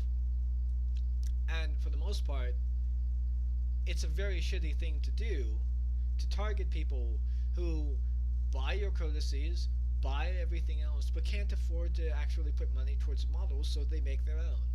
Like, why the fuck would you not promote that? Why the fuck would you not simply embrace that aspect of your community? It would give in a lot of goodwill, and you could make a lot of money on it later down the line. But Warhammer, rather GW I should say, is based on spiteful greed, and their entire profit motive is coordinated by bean counters. So yeah, I have nothing good to say about the Games Workshop company, but let me be realistic here before you say anything else here, real quick. And hold on for a We second. don't. Let me get back to. Goes right into reading about one of their charities. All right, just wanted to pause it there because I wanted to go and continue off on the appropriate point. This in particular is basically a statement of free association. A lot of people might say, and I'm not too sure if you're going to go into this, I'm not making any judgment here, but a lot of people would say that would decry this as, oh, you're taking my freedom of speech, That's not what this is, alright? And secondly, if you have that reaction towards this, you do not understand freedom of speech, because freedom of speech also goes together with another freedom, called freedom of association. In fact, it's a very, very important endemic part to freedom of speech. If you don't have the ability to freely associate with people, and be able to condemn certain groups that might necessarily buy your product, even though you don't really support them, if you don't have that ability, then you don't have freedom of speech. Alright? That's a fact. Okay? Freedom of speech has to have freedom of association. And what freedom of association means is that basically you can say that what this Nazi says, typically speaking, is completely irreprehensible and monstrous. But what he says here does have a point, and that point is worth listening to, even though he's a fucking Nazi. Now, did you see what I did there? I did freedom of association, in which I was willing to completely castigate a Nazi, an ephemeral Nazi that doesn't really exist, by the way, but let's pretend that there's a Nazi that exists here. An ephemeral Nazi that doesn't really exist, while at the same time saying that this one statement he has said is something worth looking at and worth paying attention to at the very least, even though he's a fucking Nazi.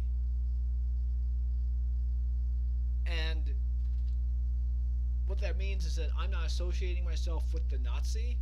I'm just saying that I think that what he said specifically here is something worth saying. And let's say, for example, that he says that progressivism goes too far, and the way in which it goes too far is that it doesn't allow for societies to be able to catch up or to be able to acclimate towards what we have. Let's just say a Nazi says that, okay? The progression that we have will be set back if we don't allow people to be able to acclimate to the change on a generation by generation basis. If a Nazi said that, I would agree. Now, obviously, he has a different reason for saying that. Obviously, his intent of saying that isn't in good faith, but what he says there and the words in which he communicates that is something that could be said by a conservative, an every average day conservative, who doesn't mind progressivism, but just thinks that progressivism should be done in increments or should be slowed down on occasion to allow people to be able to acclimate. And I don't think that's really wrong to say that if a Nazi says this, then he might have a point there, even though he's a fucking Nazi. So yeah, I know I just repeated myself a bunch of times, and I apologize for that, but it has to be understood here. If we can allow companies to be able to engage in freedom of association, and you decry this as freedom of speech, I'm not sure if you are, but if you do, then I have to say, in all honesty, fuck you. You don't believe in freedom of speech because you don't believe in freedom of association. But let's see what you have to say, Raven Knight, and let's see if it's going to go down that road. See, in my opinion, this is all you really needed to say. This is all that needed to be done. The reason this article or statement was released was because at a Warhammer event, a guy showed up in lots of Nazi paraphernalia, was being very edgy, very hateful, making a scene. And so what I think Games Workshop needed to do was release a statement to all the fans who knew about it or were there and say, hey, look, this happened, this guy showed up, he was very inappropriate, we don't support his ideology, we don't support what he did. If you were offended by him in any way, we apologize, and we want you to know that we do not support that kind of behavior. I think that would have been a totally reasonable and rational response to that. But the problem was not that they didn't just do that. What they did was they opened up by trying to explain to us, hey, the Imperium of Man is hateful. It is humanity at its worst, and we created it to teach you not to be that. And I'm going, why are you trying to preach to us through your game? That is always a bad idea in terms of telling a fantasy or science fiction world.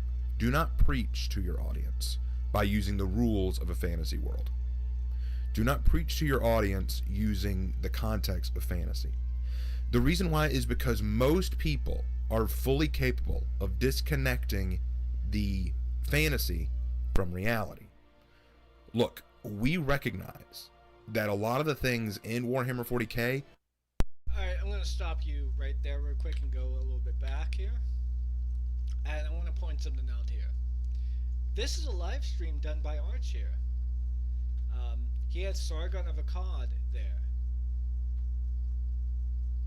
And yeah, I caught a little bit of this, and I gotta say, it's fucking cringe as shit.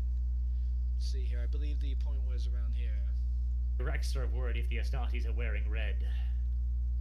But note the point though. Again, it's coming from a universal perspective. They even say, right, the particular, the thing you might be concerned about on a personal level, we don't care about that. We're looking at it from a systemic perspective, from the universe's perspective. And it's like, okay, that's very interesting. Why would the universe care about anything? Like, the universe doesn't have a set of values. Everything is contained within it, so it doesn't care. The universe would be totally indifferent to the living or dying of anything that was in it.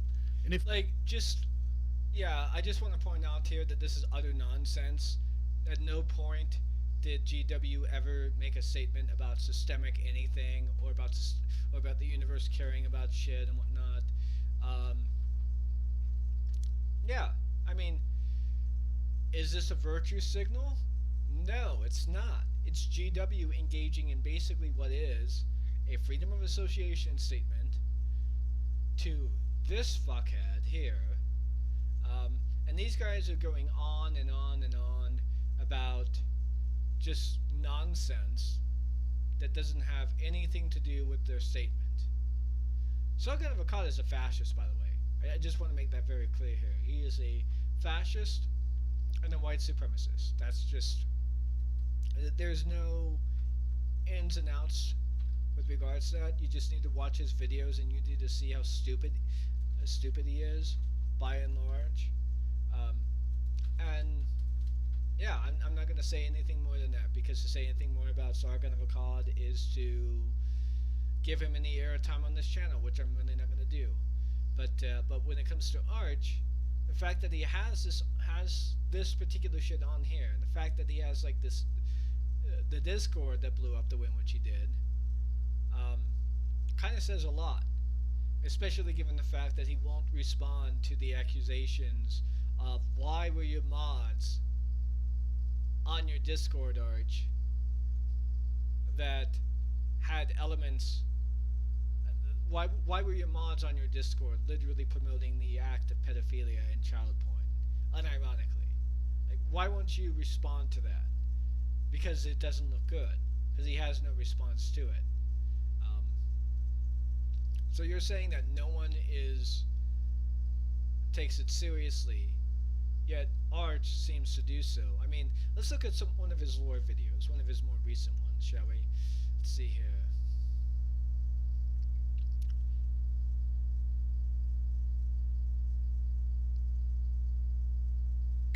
Greetings and salutations from one of those chapters that we don't know as much about. The very fact that we don't know whether or not they are a fleet-based chapter, or if they have a homeworld, indicates quite clearly that we don't know as much about them as we might like to. But there are certain hints and indications suggesting that there might be a very good reason why we don't know these things. Astartes chapters can be quite secretive, particularly when they have something that they wish to hide, and the angels in Carmine have a couple of interesting little peculiarities about. Yeah, by the way, that's not his voice. Obviously, that's like a voice that he puts on there, and he does it primarily just to annoy the fuck out of certain individuals, more or less. It's an act, so I want to make that very clear here. Okay. Sorry about that, just checking that notification there. So yeah, let's see, what was the other thing you said here that I wanted to respond to? For the fan, did it open? But the problem was not that they didn't just do that. What they did was they opened up by trying to explain to us, hey, the Imperium of Man is hateful. It is humanity at its worst, and we created it to teach you not to be that. And I'm going, why are you trying to preach to us through your game? That is always a bad idea in terms of telling a fantasy or science fiction world. Do not preach to your audience by using the rules of a fantasy world. I would agree with that, and Tolkien would agree with that, but that's not what they're doing here. They're spelling it out for the fucking Nazis and for the goddamn fascists who don't care about the fact that it's a satire, that don't give a fuck about the fact that this series, by and large, is not meant to have the Imperium of Man be beholden as this enlightened sort of society that we should strive towards. They don't care. Again, they were the ones who made fucking the God Emperor Trump. Do you think you're actually dealing with people that do that as people who are intelligent? They're not. Otherwise they wouldn't be fascists. They wouldn't be fucking Nazis. They wouldn't be individuals who adhere to a particular ideology that is inherently incoherent. So yeah. Also, you seem to think that the only way in which to put a message in fantasy and whatnot is to be preachy, or is to preach at other individuals. That's not how messages are done. I mean, for fuck's sake, there is a very, very, very stark message in Lord of the Rings about the nature of industrialization, about how it is that some of the old communities are transformed in horrific ways by the process of industrialization, and that is a message that is shown to us through the books as well as through the movies, if you want to go the Peter Jackson route, through how Mordor creates its forces. I mean, Mordor is a land that is scarred by ash and fire and death. And why is that? Well, it's because they've raided and pillaged their lands and tore it up in such a way to make war machines, to be able to fight a war that is meant to enslave all the world and whatnot. There's also an environmentalist message there, in which that the way in which you treat the environment often reflects the shittiness or the virtue of the person or peoples doing that. It might be a bit biased, it might be a bit problematic in some areas, but it's a message in there. Just like, for example, the Imperium of Man is religiously zealot to the point of being completely unproductive, in a sense, but also more or less has no choice but to do that. I hate to invoke the Thermian argument here because it's not really something that's actually typically a valid point that people normally bring up, because, you know, the Thermian argument is literally meant to bat away problems of people's analysis of the lore, as being not taking into consideration other factors which would change their analysis. But when it comes down to it,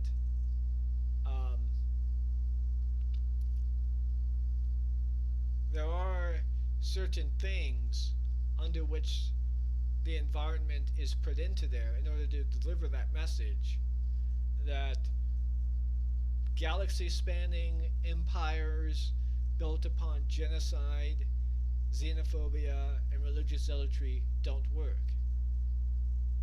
So, yeah. And what was the Emperor's Crusade about? Oh, a galaxy-spanning empire that is religiously zealot towards secularism, because, it was an extremist secularist point of view that he was pushing, which could in many instances be called religious on its own right. And it was based on, xenophobia. What was the narrative?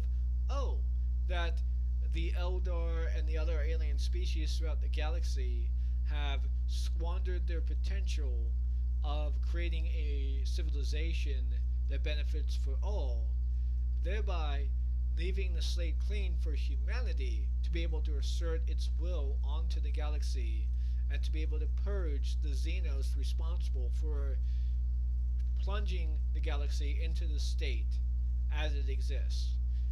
There is a element of manifest destiny within the Emperor's Crusade. And manifest destiny is pretty much, if not the point, of religious devotion towards a cause. So yeah, that's pretty much the case there. That doesn't mean that it has to be preachy, it just means it has to be woven intelligently into the story to be able to deliver that message. Like Tolkien wove his environmentalist and anti-industrialist messaging into the story of Lord of the Rings. Do not preach to your audience using the context of fantasy. The reason why is because most people are fully capable of disconnecting the fantasy from reality. Look, we recognize. Keyword being most, by the way, which is a keyword that you don't seem interested in acknowledging there. Because just because most does not mean everyone. And just because you have most does not mean that you won't have a given few in the fandom that will ruin it for everyone. And that's somewhat of the issue that I'm seeing here, is that you don't seem to recognize that it only takes a few fans, a handful of them, or let's say 200 of them at most, to ruin it for everyone. Look at Rick and Morty, for example. The Rick and Morty fandom was pretty intelligent to a large degree in the first season, and the second season too. The reason why that was because we were talking about the themes and the ideas brought up in Rick and Morty, as well as discussing the inspiration for the various different sci-fi tropes that are shown within the television show. It was an intelligent community. Look at what happened to that community. Now, that element of the community that I just spoke of, right now, the one that discusses the themes, the ideas, as well as the inspiration for some of the stuff that is shown in the sci-fi imagery of Rick and Morty, that still exists. But when people think of Rick and Morty, they think of this.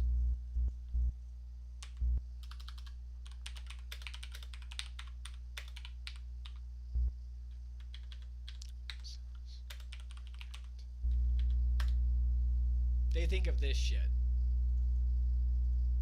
Well, you got some no Szechuan sauce? No. I want Szechuan sauce. Where's my Szechuan sauce? Now, this guy is rightly a troll, and he was making fun of the Rick and Morty stuff as well. Like, he actually had his friend go into here, get in line, and to wait for him to do this freak out and whatnot, to have him recording. I mean...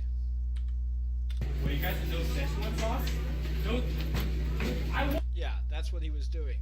But you have this fucking crowd here as well, which can only be described as a part of the fandom that ruined Rick and Morty. It's chaos at a McDonald's over, of all things, Szechuan sauce. Customers crowd the counter demanding the Szechuan dipping sauce for their McNuggets. Outside, hundreds more are lining up. What on earth is going on here? The craze was triggered by an episode about McDonald's Szechuan sauce on the Cartoon Network's Rick and Morty, which has a huge cult following. One problem: the sauce was discontinued almost 20 years ago. In 1998, they had this promotion. Just for one day, and only in select restaurants. They were given just 20 packets each. I want Szechuan sauce. Where's my Szechuan sauce? Yeah, so... Now you can argue that this was a few people, whatnot, or a minority, and even the people who were crowding and rioting for it as well. Okay. I just put that there real quick. That were crowding and rioting for it and making a huge deal out of the issue. Are a minority of the fans. But this minority of the fans ruined Rick and Morty as a fandom, because nobody ever takes it seriously because of that anymore, and it sucks. So yeah, just a warning there. If you want your fan base, if you want your franchise to be taken seriously, you have to take steps to stop fuckheads, to stop the few fuckheads that were willing and able to ruin it because they can't keep their shit together. For it. So yeah, I'm for gatekeeping in a fandom, but I'm for gatekeeping in the fandom so that way the few fans that are utterly stupid and don't understand anything about the universe other than what they get excited about, they can ruin it for you. And having Nazis as fans of the Warhammer community, unless you push back against that shit, they will get together in enough groups and in large enough setting, in a large enough area to ruin it, to create an event that will ruin 40K as a franchise. So yeah, I mean, I agree with your statement and your sentiment about not using the fantasy area to preach, but that had nothing to do with preaching. This has nothing to do with preaching. It's just telling the fuckheads that they need to stop. Fantasy from reality.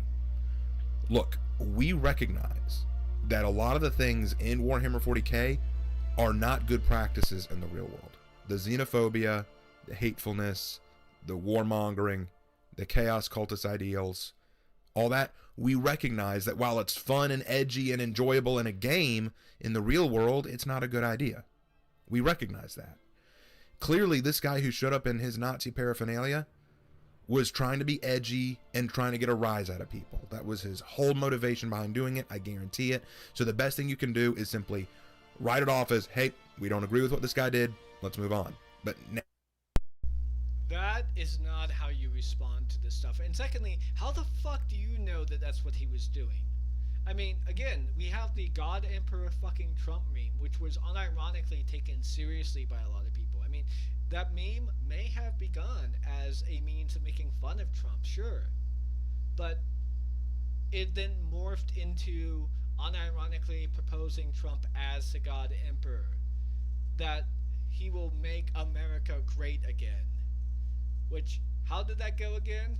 Oh yeah, he led a fucking coup because he lost. Because he can't fucking govern correctly. So, yeah.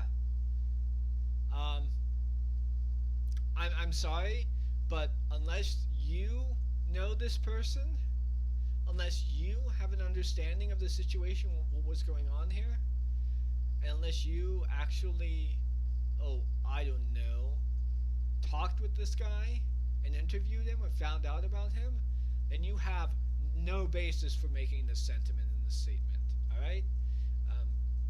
There has been quite a bit of goings on in the community many of the forums have had to excise toxic elements from their communities. And by toxic, I'm not using it in a sort of vague, gesturing fashion, which Arch and fucking Sargon will probably say as much or whatever. I'm using it in the sense that, hey, these people are going to ruin our fucking hobby. They're going to ruin what we enjoy if we don't get rid of them, because they will turn us into what happened with Rick and Morty. Fuck these people. Get them the fuck out of here. So yeah. Now you're trying to use your game world to preach to us. That's the real problem I have here. You're trying to tell us what the Imperium of Man represents in Warhammer by saying that it's a life lesson. It's a cautionary tale as what not to do. But we're smart enough to know that we shouldn't live that way anyway, and that kind of universe would never happen. But that's just because you have a majority that understands this doesn't mean that everyone does, and doesn't mean that the few that don't won't ruin it for you. I'm just going to stop repeating myself and let him talk, because apparently that's all I'm doing here. Part of the reason we get so wrapped up in it. We know it can't ever happen, so it's engrossing. None of us are worried about that world ever happening because it's nowhere in our near future, because it just wouldn't happen. I think what the real sin here that Games Workshop committed is that they are painting mankind at its worst and saying, we want you not to reach this point. The whole point of this was it was satire so that you could avoid this coming future. I'm going to be realistic here, and I'm going to say this, alright? The lore was made as satire and probably as a message of what not to do, but the lore itself was more than likely created to sell miniatures and to give context for why it is that people played their game. That is why the lore was created specifically. Alright? It wasn't created as a satire, it was created as an excuse to sell books and to give people context for why it is that they're playing their game. It's kind of like, for example, fighting stories in fighting games. A lot of fighting games have a story that's just an excuse to give context for why it is that each fighter is fighting one another.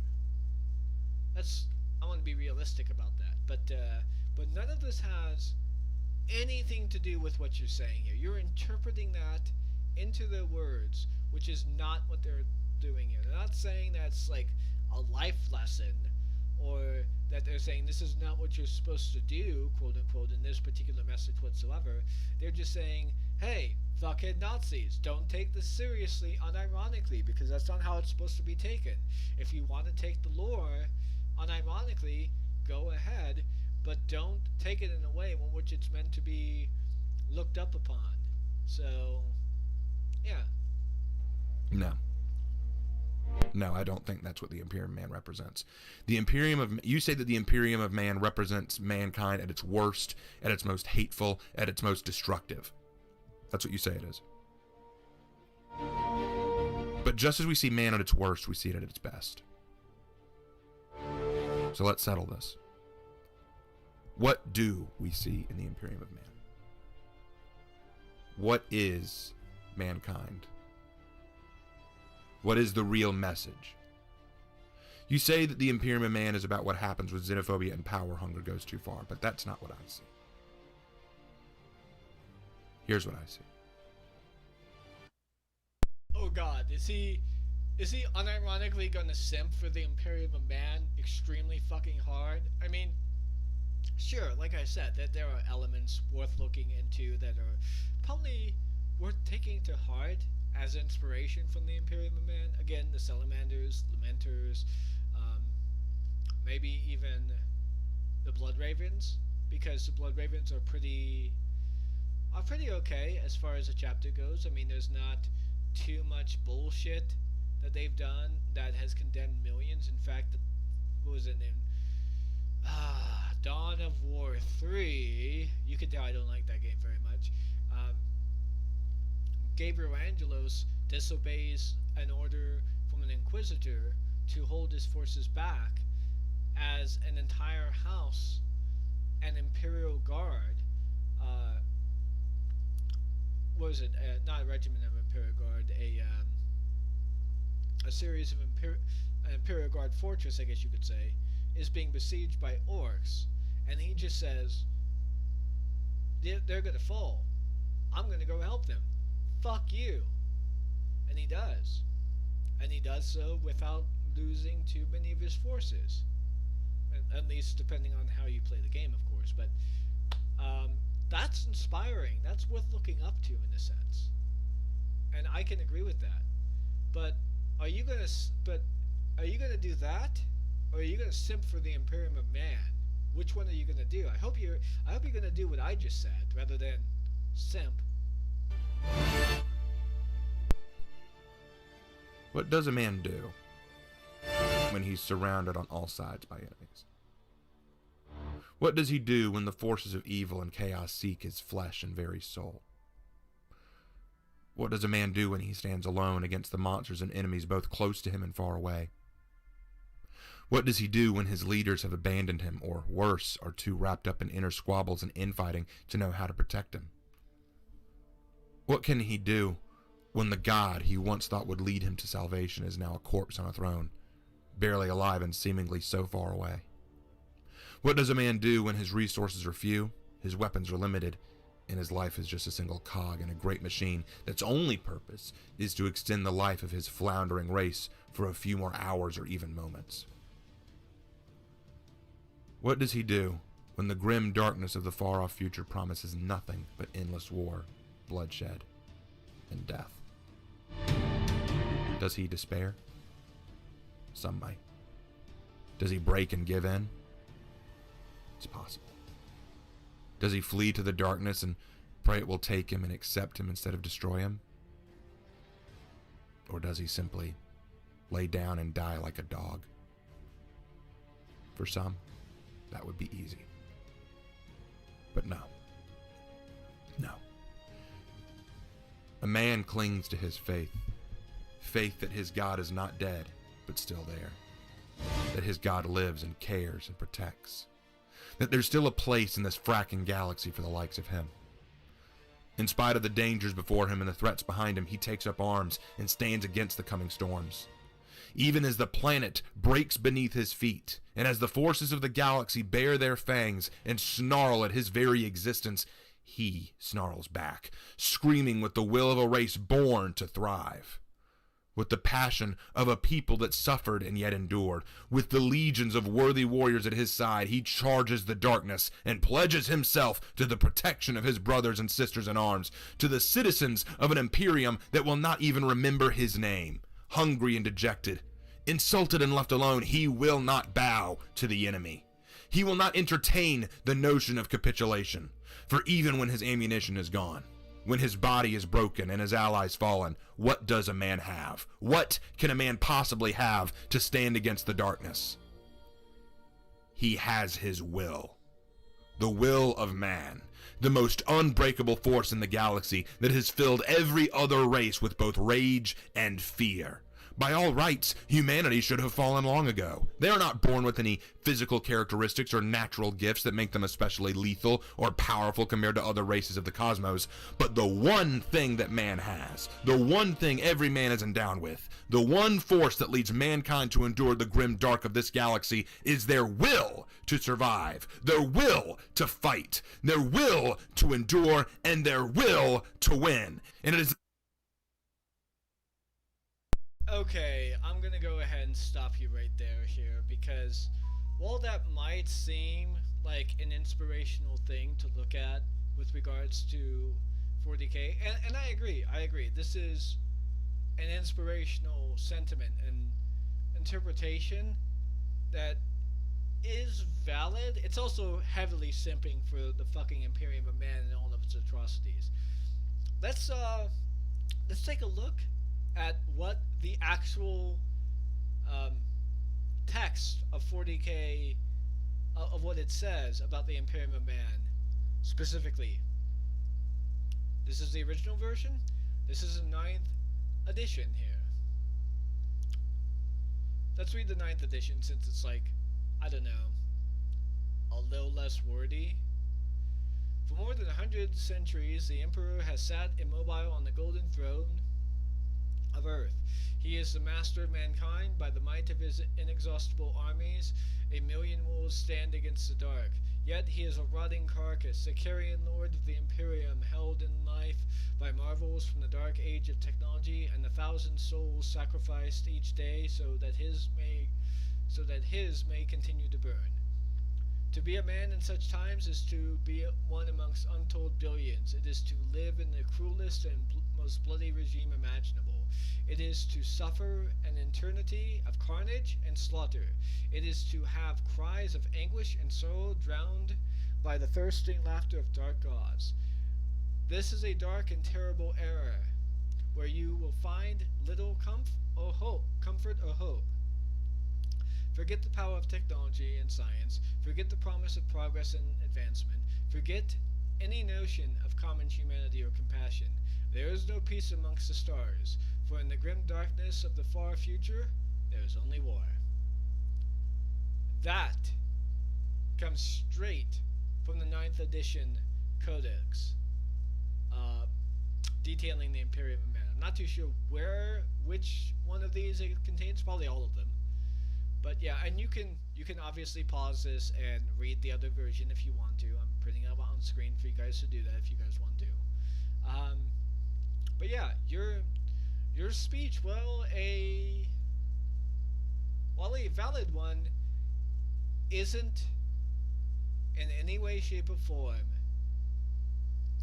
conducive to what is being said within the text of the sources right then and there.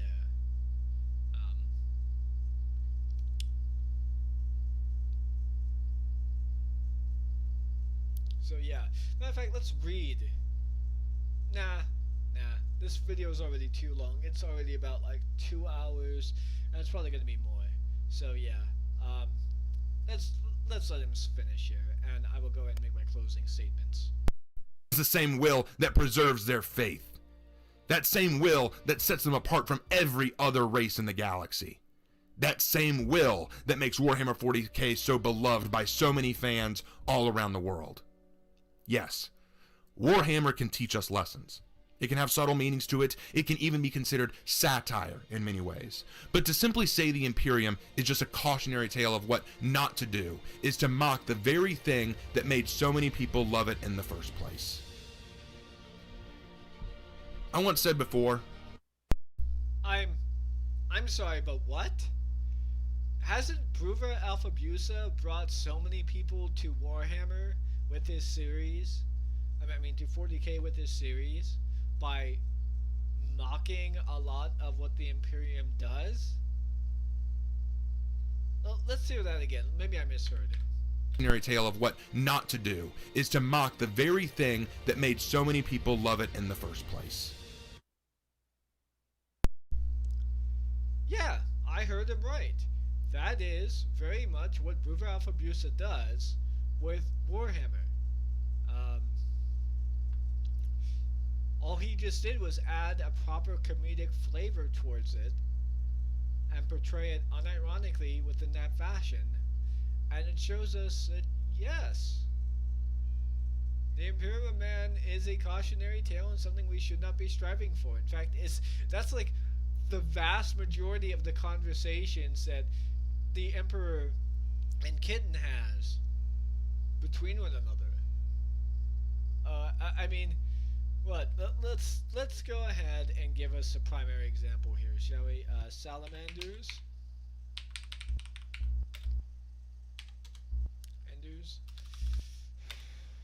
Bruva Alpha Busa. Yeah, okay.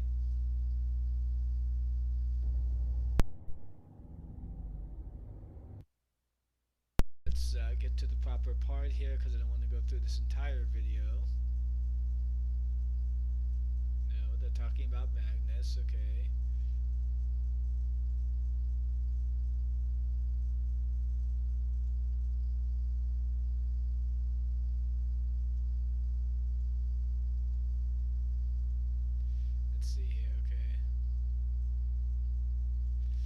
Okay, so here we go here. Or actually, no, that's a setup for a joke. So yeah.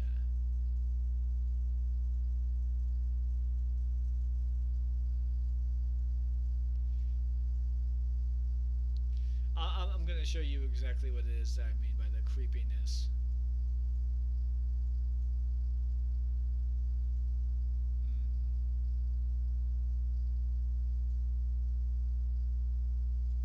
Oh, here we go. Brilliance, more rules I have not been told about. First off, the salamanders are very self-reliant and individual for being Astartes.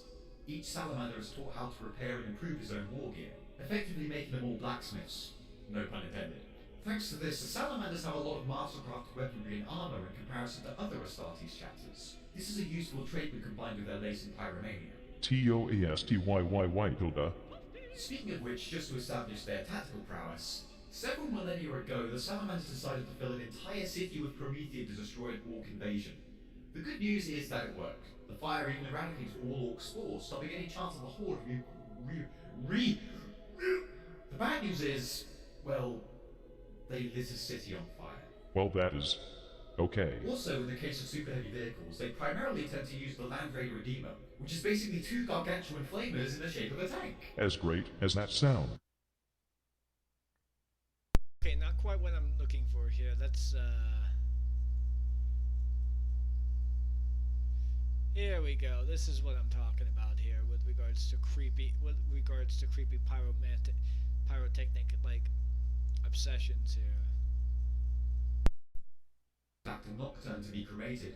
For a death metal band. If they call Salamander the fiery desert to be called and enable monster salamanders. As well, or what? Well, maybe not that. But an ancient ritual amongst the salamanders is that when one of their battle brothers grows too old, is dishonored, or is crippled and unable to fight, they will undergo a ceremony which involves them walking out into the fiery desert to meet their death in flames. What the fuck?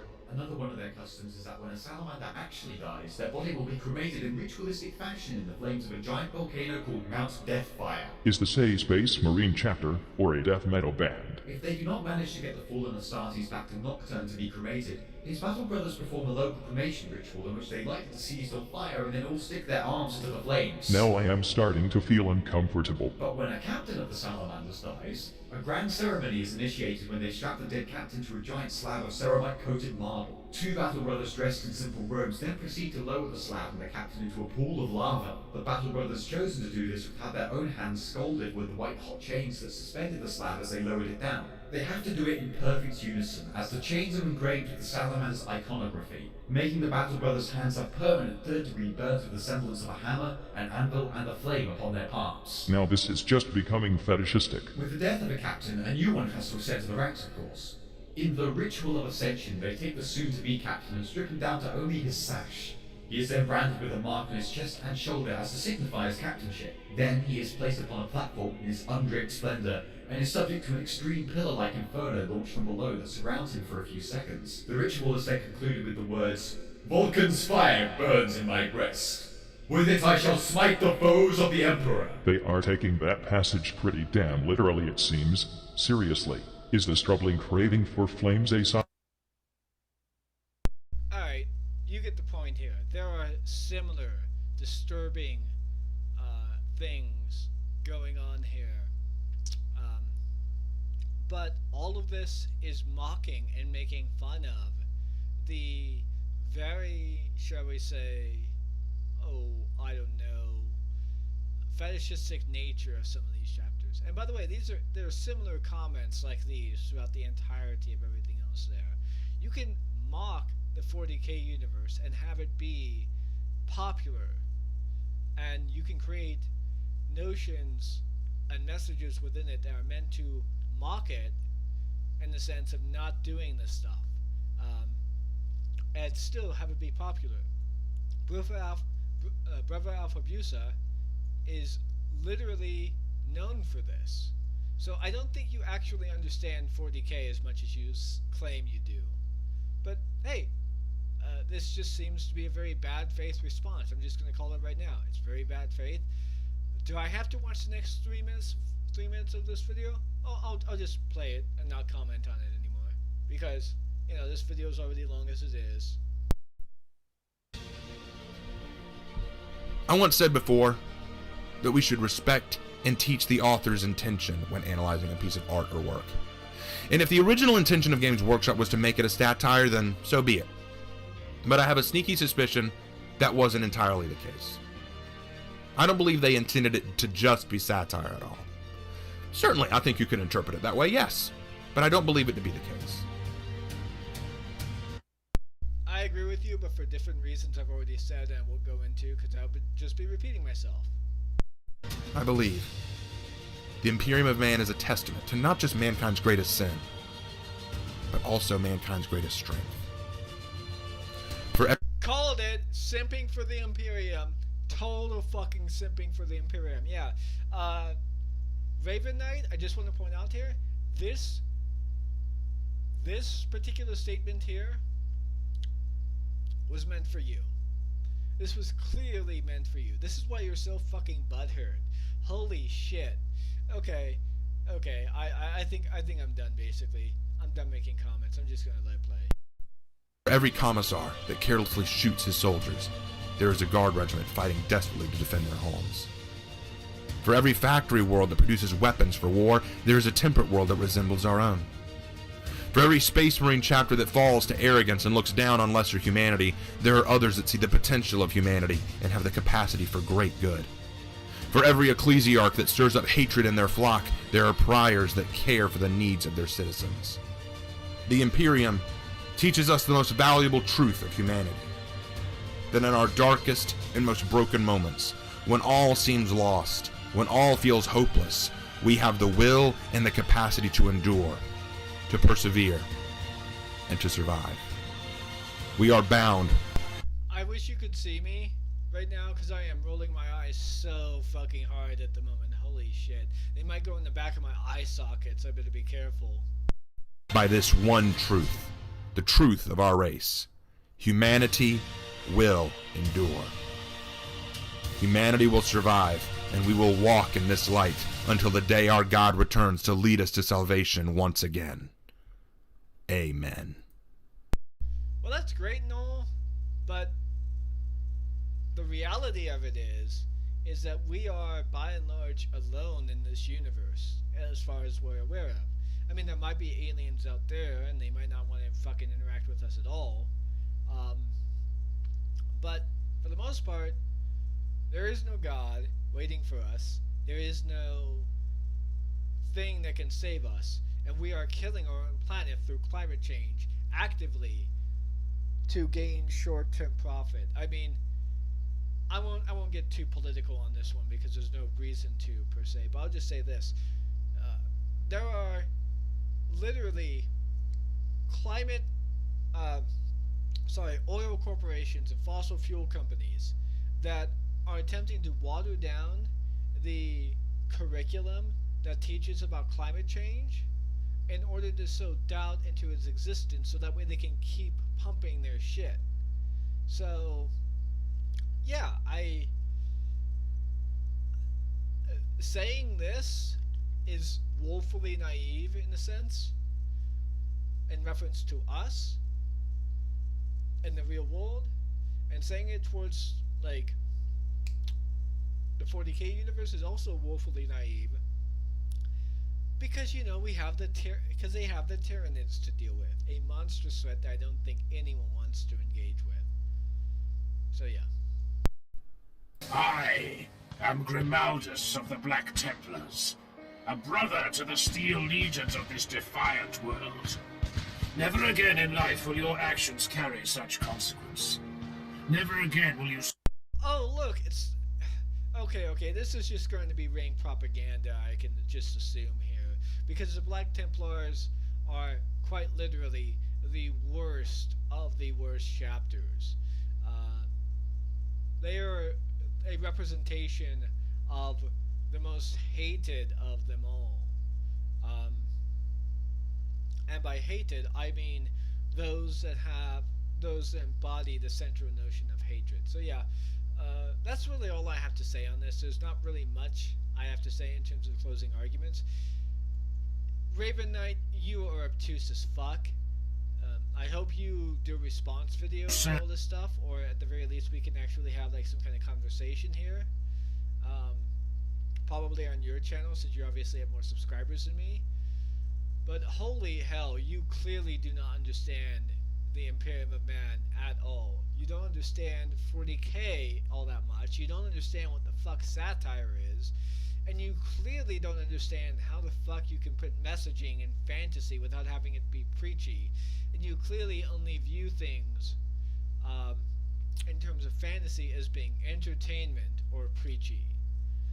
Which, by the way, there is a vast field and a spectrum along that field through which it encompasses between those two. And you don't understand that, so...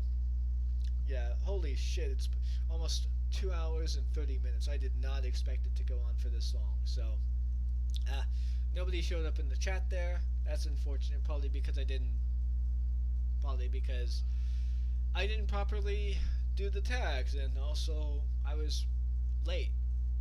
So yeah. Oh well, hopefully this will get me some kind of traffic. And if not, I guess I'm just speaking to myself then. So yeah.